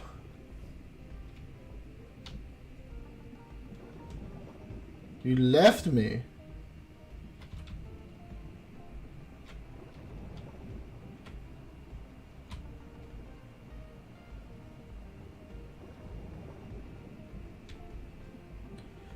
Hearing the Mario Bros. Carnival music of the jellyfish.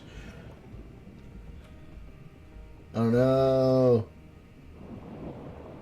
Shark is keyed in. Fuck off, shark. Fuck off. Yes, go away. Question mark. Good question mark.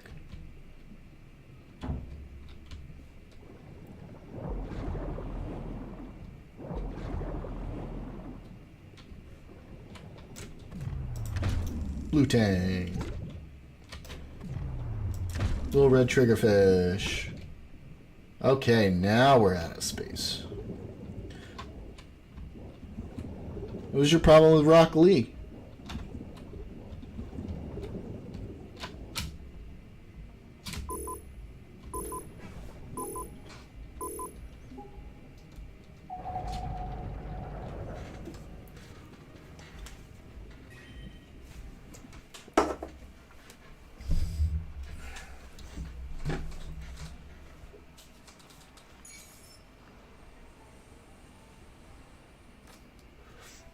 Gaara should have finished him off back when he was a loose cannon and I never got over it. Plus, he was prone to tears. True. Shark just wants a hug. Don't be rude. Yeah, toothy hug. That's it? Just one? Just one applicant? That's all I get?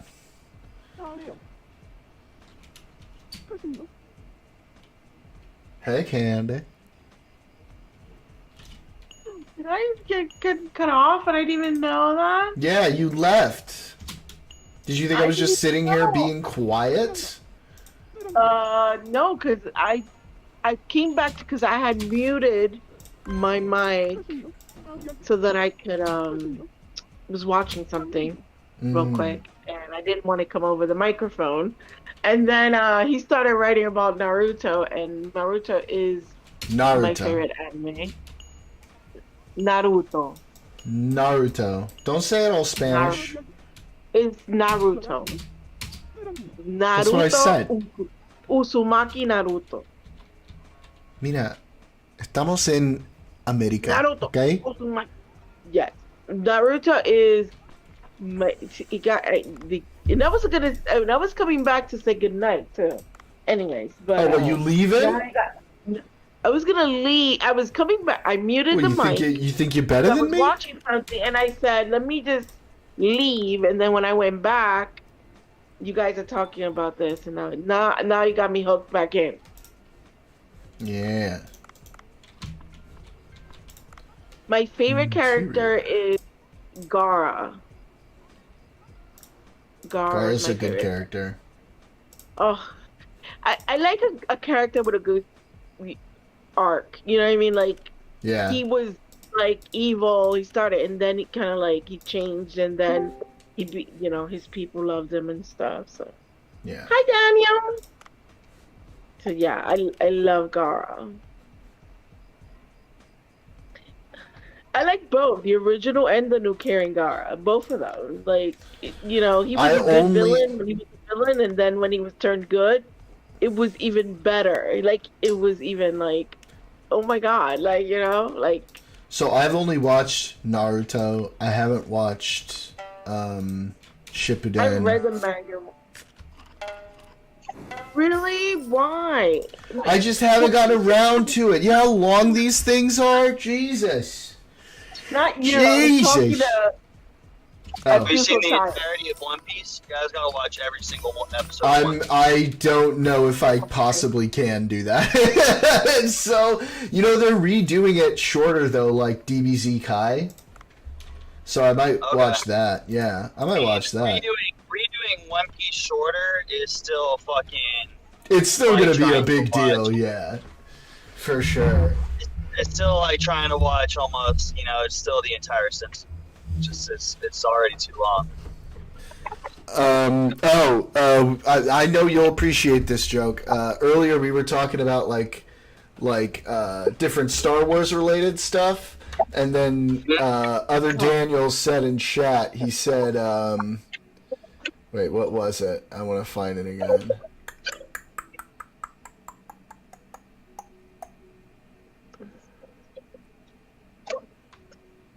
The Legs of Darth Maul, a Star Wars story. They're still at the bottom of the reactor pit on Naboo. Imagine a Disney exec pitching the quest for the torso to find a cybernetic upper torso. And I said, yeah, but only if they make it a chick and gay. Yeah, and black. Yeah. I want to be a gay black chick. But he's like, put a chick in it to make her gay. Big chick and make it gay!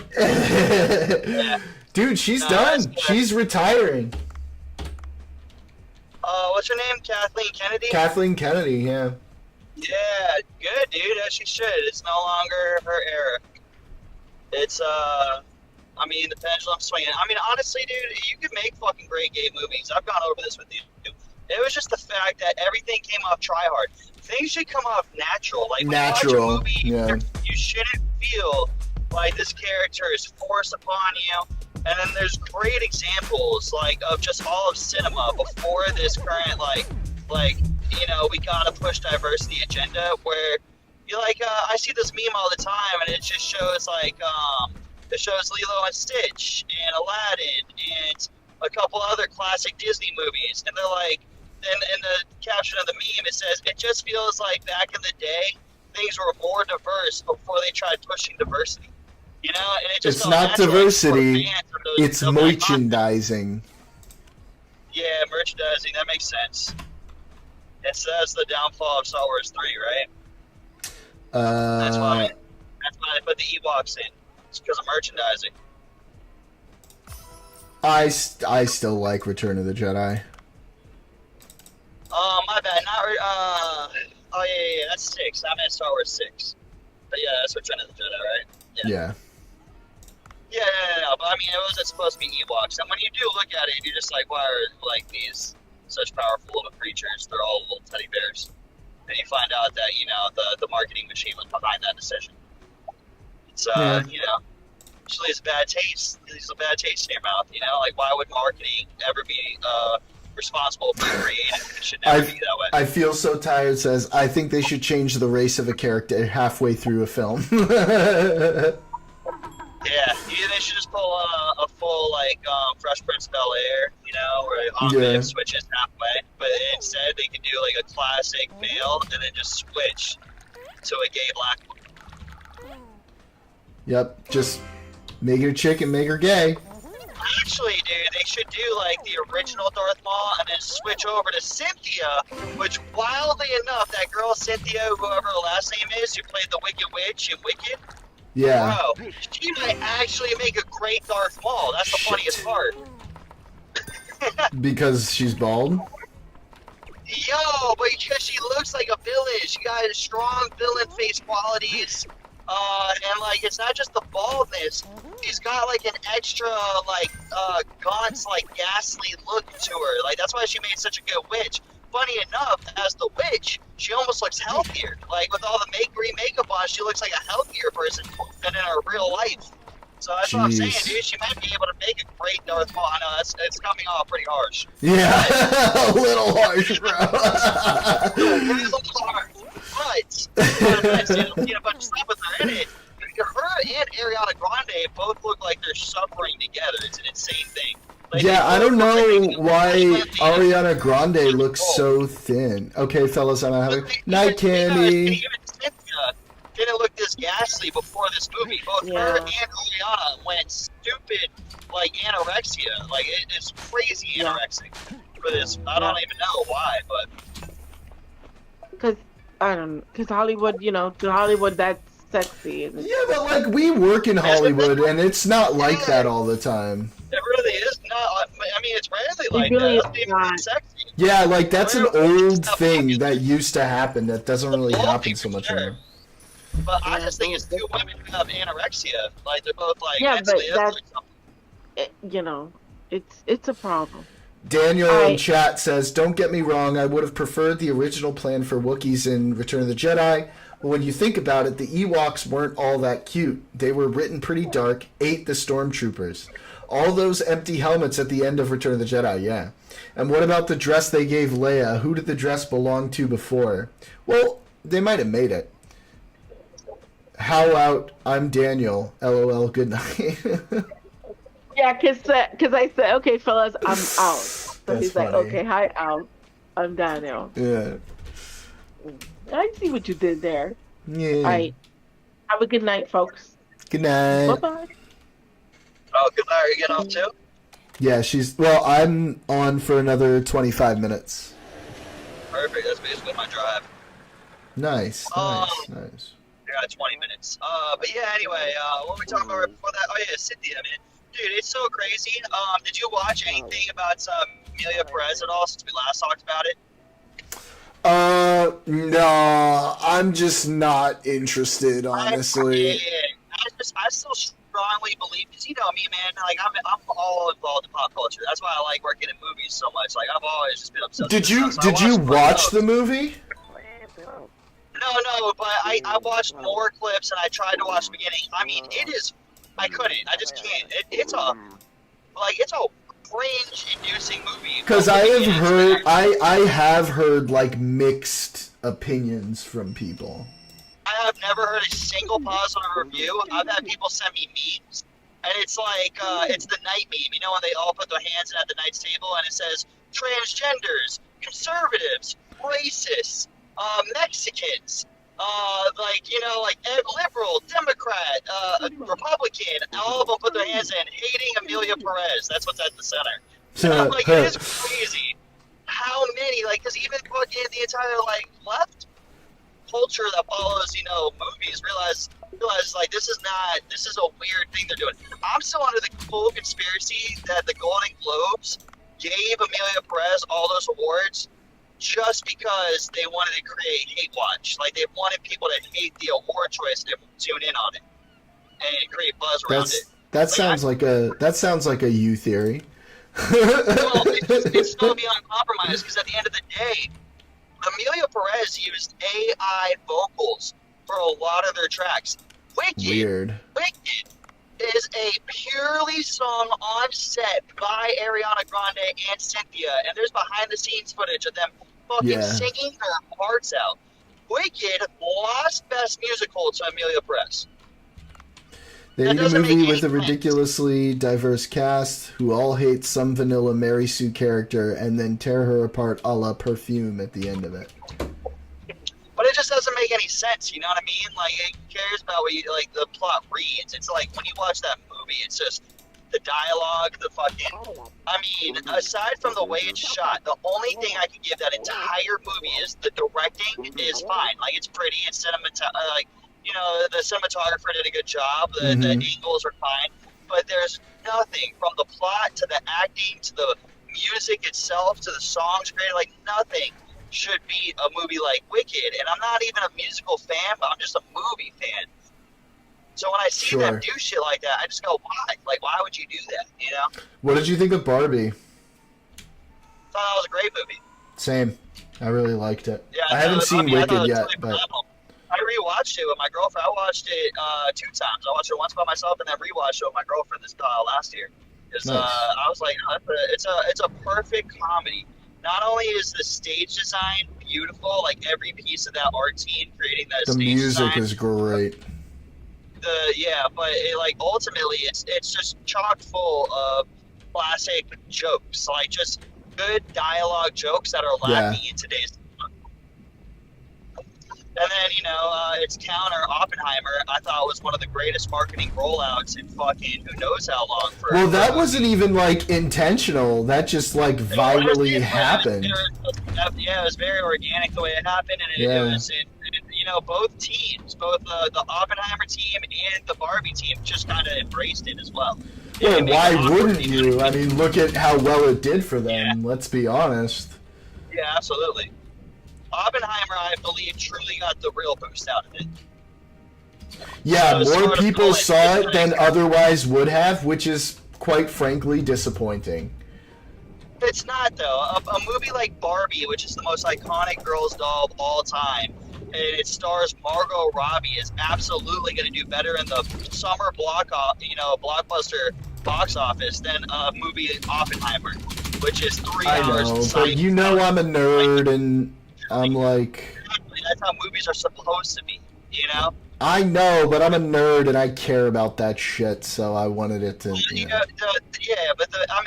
Out of every movie of that year, it went up literally in the same month against its toughest competitor, which is the Barbie movie. And then it ended up working together for both of them. Because people... which is beautiful. People who wouldn't have seen Barbie saw Barbie... And quite frankly, a lot of people who never would have watched Oppenheimer went and watched Oppenheimer. Yeah, I essentially believe both of their sales got a boost off of that, but I just think Oppenheimer got a much... Well, yeah, because that is more of a niche thing. Remember the Wicked Barbie doll box oops? No? What happened in that? Because there's a lot of... Yeah, what happened? I feel like that sounds vaguely familiar, but I can't put my finger on what it was.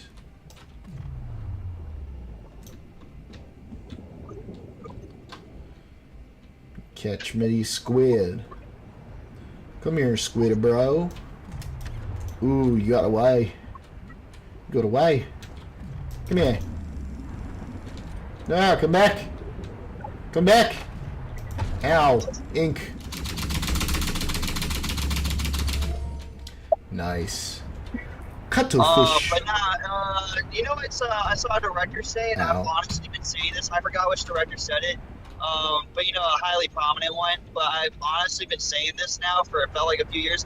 Dude, I have a legitimate Facebook. You know how you can always see your Facebook comments, the memories? At the Yeah. end of the year, I just saw it again in December. I posted on Facebook. I said 2019 was one of the greatest years of movies I've seen in a long time. And and I've still said this. And just recently, like a major director, like fucking David Fincher or somebody said 2019 Yeah. was the last great year of cinema. Endgame. Endgame, Parasite, 1917, Jojo Rabbit, Knives Out. Jojo uh, Rabbit. Holy shit, yeah. I saw that in theaters. Yeah, Jojo Rabbit. Dude, if I were to list off all the movies that was in fucking the 2019 film list, like, it's insane, dude. We barely have 5 or 6 good movies a year now. And in 2019, dude, I'm not even exaggerating, the list is so long. It's like 50 phenomenal films dropped that year. COVID kind of fucked everything. It really did, and it really fucked up the film industry because, Yeah. well, I mean, 2019 ended up really being the last great. We were kind of in a golden age for movies. Yeah. And then everything shut down. It's taking a long Everything time to shut recover. down, businesses shut down. The massive thing that people don't realize is, yeah, not only is it taking time to recover, but like a lot of these random indie companies kind of had to shut down and sold their company, and then, you know, the bigger films are like, I don't know, man, I don't know what game they're playing, but now they're just not putting out as many risk movies as they used to. I don't know. Yeah, maybe Oh, soon it just though. feels like there's like a death. Maybe now that we have like our deals and finally subsidies are coming back, we might see more of that. I hope so. Yeah, me too. Here, I'm just gonna read. Oh, Once Upon a Time in Hollywood. That was not his. That was probably my least favorite Tarantino film. So what, dude? I personally, that's definitely not my least favorite. I definitely rank it higher than both Hateful Eight, Oh, I Grindhouse. love. I okay. I rank Grind, it but higher than Jackie Brown. Grindhouse and- kind of doesn't count. But It does. I technically, really and love I rank Hateful it- Eight, I rank it actually. higher- I rank it higher than Jackie Brown. I rank it higher than Hateful Eight, Jackie Brown, and then to me, I would say I rank it higher than Reservoir Dogs. Even though Reservoir Okay. Dogs is like the launch, you know, it's the kick. I still just rank it higher. Like, it's a more entertaining film overall than Reservoir Dogs is. Reservoir Alright, Dogs. I don't know. I'd say Once Upon a Time in Hollywood is probably my least favorite. Maybe Jackie Brown. But I love The Hateful Eight. I think it's amazing. I liked it as a TV series when they did the 4-part release. I liked Yeah. it much more than that movie. All right, so the Knives Out. Have you seen Knives Out? No, I haven't, but I've heard a lot of really good things about it. I just showed Chelsea because she actually loves murder mysteries, and I go, you gotta understand. And I literally started the movie off with hype. I go, this is easily the greatest murder mystery movie created of the 21st century, if not of all time. And literally started it like that, dude. She was sucked in. She's like, this might be one of my top 5 movies I've ever watched. I feel Like, so that's literally her tired. favorite movie ever. I don't know, man. Django and Inglorious Bastards are masterpieces. Inglorious Bastards is probably my favorite Oh yeah, I Tarantino rank film. both of those. I absolutely rank both of those and Pulp Fiction higher than Once Upon a Time. But like, Yeah. dude, comparing absolute greatest bodies of work ever, like, Yeah, you know yeah, what I mean? yeah, Like, yeah. those movies also. Well, rank no, like it's my because top I feel so 50 tired in of all chat. I feel so tired in chat said I never got his obsession with changing history, really. They are very good, it just hit different. I mean, you know, I'm Jewish. To me, Inglourious Bastards, real special, close to my heart. I think the changing history thing's fun. I think it's really cool. Yeah. But I'd the love movie to is, write you a know, you movie can create- like that at some point. Yeah, exactly. Me too. You could create your own world. You create your own little version of what you want Yeah. you know, and also a movie at the end of the day is supposed to kind of have this feel-good effect, and that's what Yeah. I love about Tarantino. Is no matter Nothing how felt fucked up better violent than your watching movies are, they're Nothing there's felt always better a than feel-good watching Hitler's face get shredded at the end of that movie. Yeah, and I mean, like in Django, he takes off with the girl. Like, you know, we lose Yeah. our main guy, but like every ending of a Tarantino film actually has a pretty good feel-good moment. Like, it all has a classic, like, movie ending. You know, I Yeah. don't like the dread. I mean, I love the good dread movies, like the end of Seven or the end of. You know, there's so many greats, but you know, I do understand Tarantino and just wanting to create like you can walk out feeling good. He said, I feel so tired, says like 300, where Darius suddenly pulls out a fleet of B-52s. Yeah, I gotta catch that. Is that the?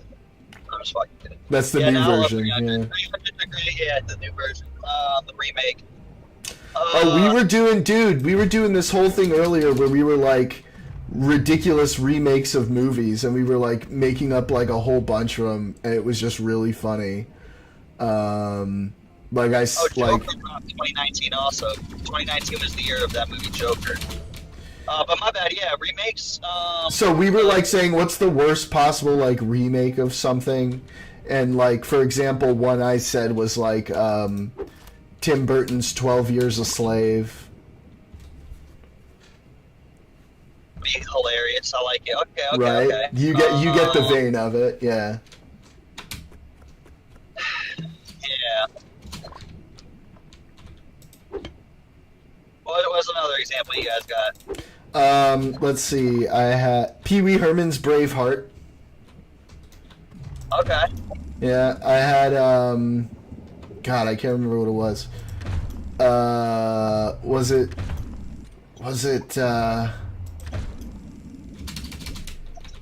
fuck, I don't remember. There were some really good ones.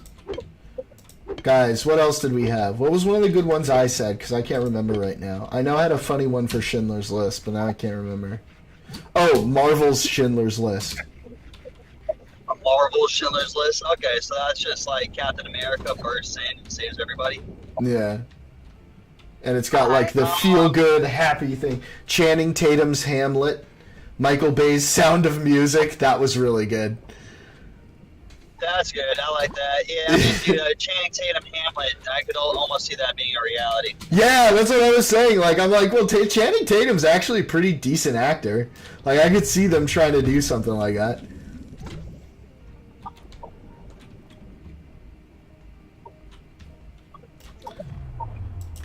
There's a lot of funny ways to go with that theme, I think. That's a great thing. Yeah, I'm not in the improv mind right now. I'm just thinking like, you know, I was thinking like Tarantino fucking cartoon movies. So I'm like, You could have the play within a play be Magic Mike. Oh, dude, you could do. In Hamlet. I got one. Hamilton. You could do Lin-Manuel does Magic Mike. Lin-Manuel Miranda does Magic Mike. I mean, that's funny. And you just have the perfect musical. I just watched Hamilton for the first time in my life too. I haven't actually seen it. I know I need to. Have you ever don't need watched? to, bro, I promise. Really? I heard so many good things about it. Yeah, dude, it's a fucking musical of a Jewish Puerto Rican New Yorker making it really just funny and very well musically sounding rap songs. That sounds great. Yes, dude. You met Chelsea, right? Yeah. Have you met Chelsea? Oh no, not Yeah, in dude, person, just briefly on the phone. Okay. Yeah, dude, I can't believe how she's never liked almost any classic films. I've shown her every single classic film lately she's seen. And we saw Hamilton, and she knew that entire, 3-hour movie from beginning to end, almost every rap. Wow. I was like, oh, so this is what you watched your entire time. Okay. Have you seen, Great. speaking of Lin-Manuel Miranda, have you watched Encanto? No. I know what it is, though. I know it's like that animated style, but I don't think I could recommend it enough, dude. I love that movie.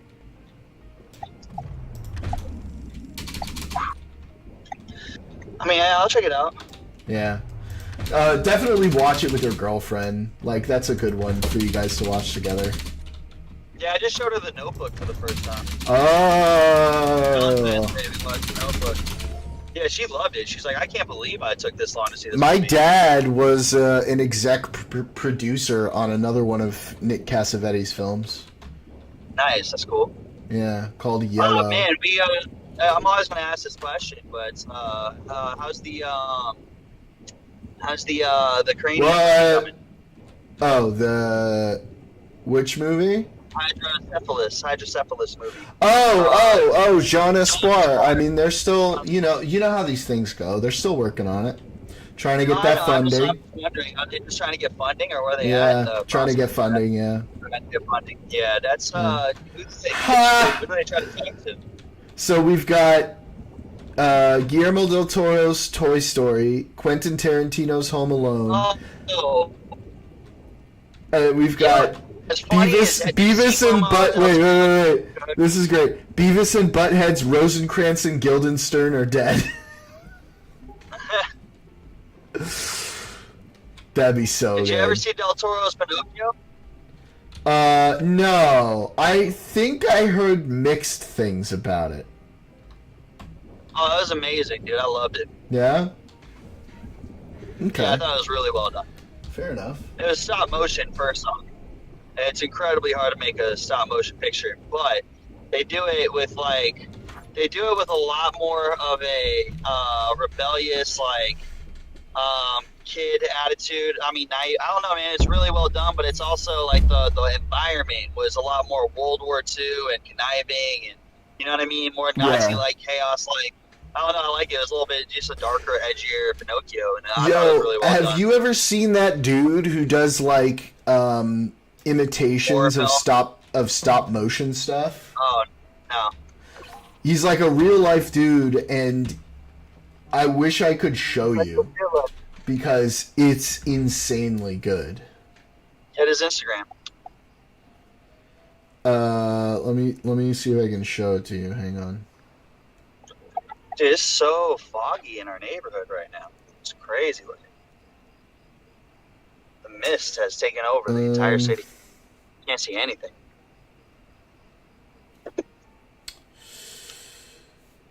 Can't remember what the dude's thing is. Let me see if I can find him. The dude. Oh, there we go. Oh, here we go. I'll share his page to you. Yo, real quick, 2019, dude. I want to keep listing off all these movies that dropped that year. Wait, but real quick, like, guys, watch this shit on camera. 1917, The King, The Irishman, Aladdin, Ford vs. Ferrari, JoJo.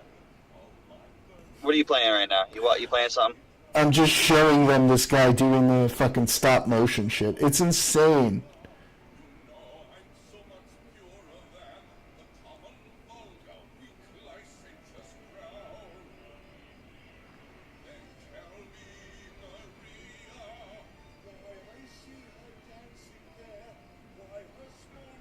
This dude is so talented.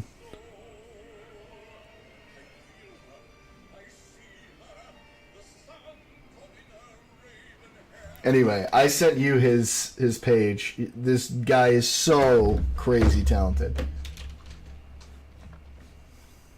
What were you saying, bud? 2019, dude, the last great year of yeah. cinema. I mean, it's insane how many good movies dropped in a single year, and then that was it. It was like a goodbye. Let's see. You ever watch Ford vs. Ferrari? So good. The Irishman. So good. Room. Joker. The Room. Joker dropped that year. Did you like Joker or no? Yeah, I did. 1917. Did you ever watch 19? No, but I heard good things. Dude, the Jay and Silent Bob reboot was 2019. Dude, I mean, so many other random sequels. Marriage Story, Glass, the Brightburn. finale.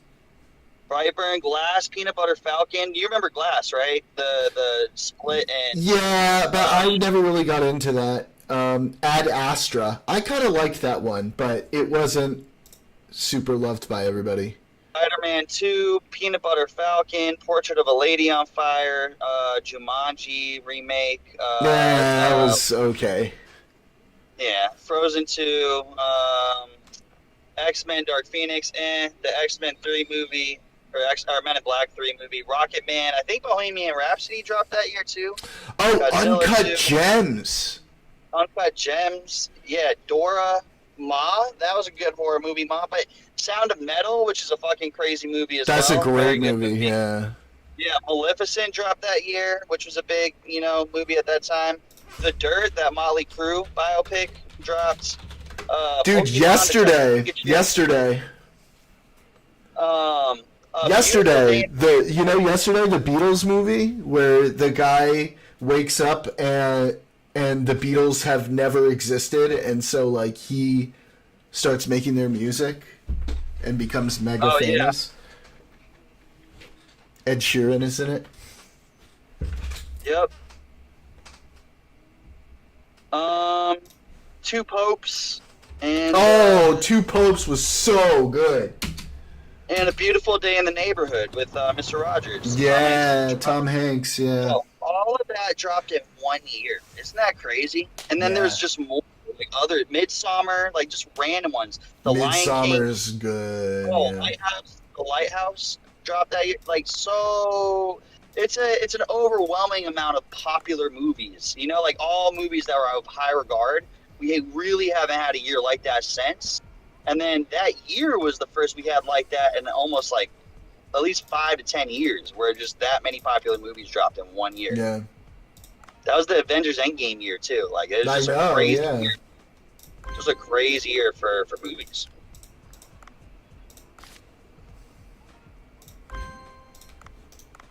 I agree. Who knows if we'll ever get that again? I think I we don't know, will. man. Yeah, I don't know. It's a hell of a list. Yeah. What does your dad do for trying to get funding? He's going and schmoozing people and working his way through, trying to figure it out. Does he have a schedule? I don't know. We'd have to talk to him. Why? What are you thinking? I was thinking I'd do that shit for you guys pro bono as long as I could get involved into the project if it gets funded. Okay, yeah. I'm sure he would happily do that. Yeah, because I mean, you give that script over to someone like me and Q, and he can make you a proper line budget and show you exactly how much money you should ask for, and I'll give you a proper schedule. And then it makes it a lot easier to pitch if you guys don't have that already. Yeah, we'll have to. I mean, I'll have to talk to him and find out. But yeah, I'm positive he'd be down for that. Because like, who wouldn't?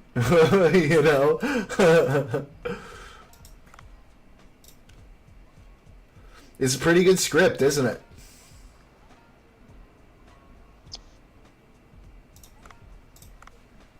Yo, can you hear me? Yeah, Yeah, my bad, I dropped. no worries. I was saying it's a pretty dope script, isn't it? Well, dude, I just remember because I'm working on a movie right now, and I'm actually like really excited for the script because I've done a bunch of movies, and I'm just like I don't even really fuck with it, I'm just doing it because. But then like there's been a couple times I did one breakdown where they paid me $1,000 just to get them a schedule. There's a movie they were filming in New York, but I read the script and I was like, bro, I would love to be a part of this. It's a really good script. There was your guys' script. We did that table read. I just remember I looked around at tables. People were crying at the tables during Yeah, that I one scene. remember, dude. Yeah. And I was like, that's how you know you got a good movie. Like, we're just reading this We're shit. just in doing a fucking table read, yeah. a table read in a public group setting, and I saw people crying at the table. And it wasn't even because it was like superb acting. It was just good writing. Good writing, yeah. Yeah, Josh like, so I was like, Josh is a good writer, man. yeah, so it was very well done. And then the script I'm working on right now is my first movie. It's gonna be my first time as a first AD on a fighting movie. It's a boxing movie, and it's gonna be like the first one I make that I actually really like, that I fuck with. Hell yeah. So, Dope, dude. but yeah, I think about that script constantly. The one that your dad has. That's dope. Yeah, I mean they're still working on it. You know, they're trying to get it done, trying to get that money. Just because it also screams like you know, like it would just be a very popular indie film. You know? Yeah, I think so too. I think so too. It's got that heartstrings tugging shit, you know. Yeah, well, it's got a little controversy. Remember at that table read, we even had one lady, you know, black lady. She's like, she said a White line, savior I'll remember complex. forever. Well, no, she said a line that there's a different one. She's like, yeah, it does have a white savior complex syndrome to it, but like, even though she's a white savior, she's still a savior. I heard her Yeah. say that line. I was like, oh, that was a bar. Yeah. I was like, I'm like, God. And she's like, so it's like a movie that still needs to be said. It's still somebody's story, but you Yeah. know, like how you do it and how you approach it actually needs to be really well done because you're going to get hit with that. And I'm like, this is very valid criticism. Mm-hmm. I agree. Yeah, I've been a part of other table reads, and they weren't as engaging as that either. Yeah, it was You know? good. It was good. I enjoyed Yeah. that experience a lot. Yeah, that was like an engaging table read. It was a good script, very well written script. And I was like, oh shit, man, I'd be surprised if you guys don't get this movie made. And it's a I think true we story. will. I think we will eventually. But it's a Yeah. tough one. It's definitely a tough one. Yeah, because it's an expensive one. You can just kind of tell. It's not super expensive, but anything you want to do in Shouldn't Haiti, be. unless you want to get. I mean- I'm sure we're gonna cheat as much as we possibly can. Yeah, I don't think you can film in Haiti right now, right? No. It's pretty dangerous. Tim Burton's Pixar's Up. Kevin Spacey's Charlie and the Chocolate Factory. Great. All right, Oh my God! Did you hear? Wait. Love talking to you. Wait, real quick. Did you hear that last one? No, what was it? Kevin Spacey's Charlie and the Chocolate Factory. Oh, you didn't touch that role. All right, brother. Yeah, I'm probably gonna be ending the stream now anyway. Thanks for coming on, buddy. Love ya. I'll see you soon, I'm sure. Daniel, I feel so tired. Thanks, you guys, for coming out and watching. I appreciate it. Everybody have a lovely rest of your evening, and I will see you all on Friday.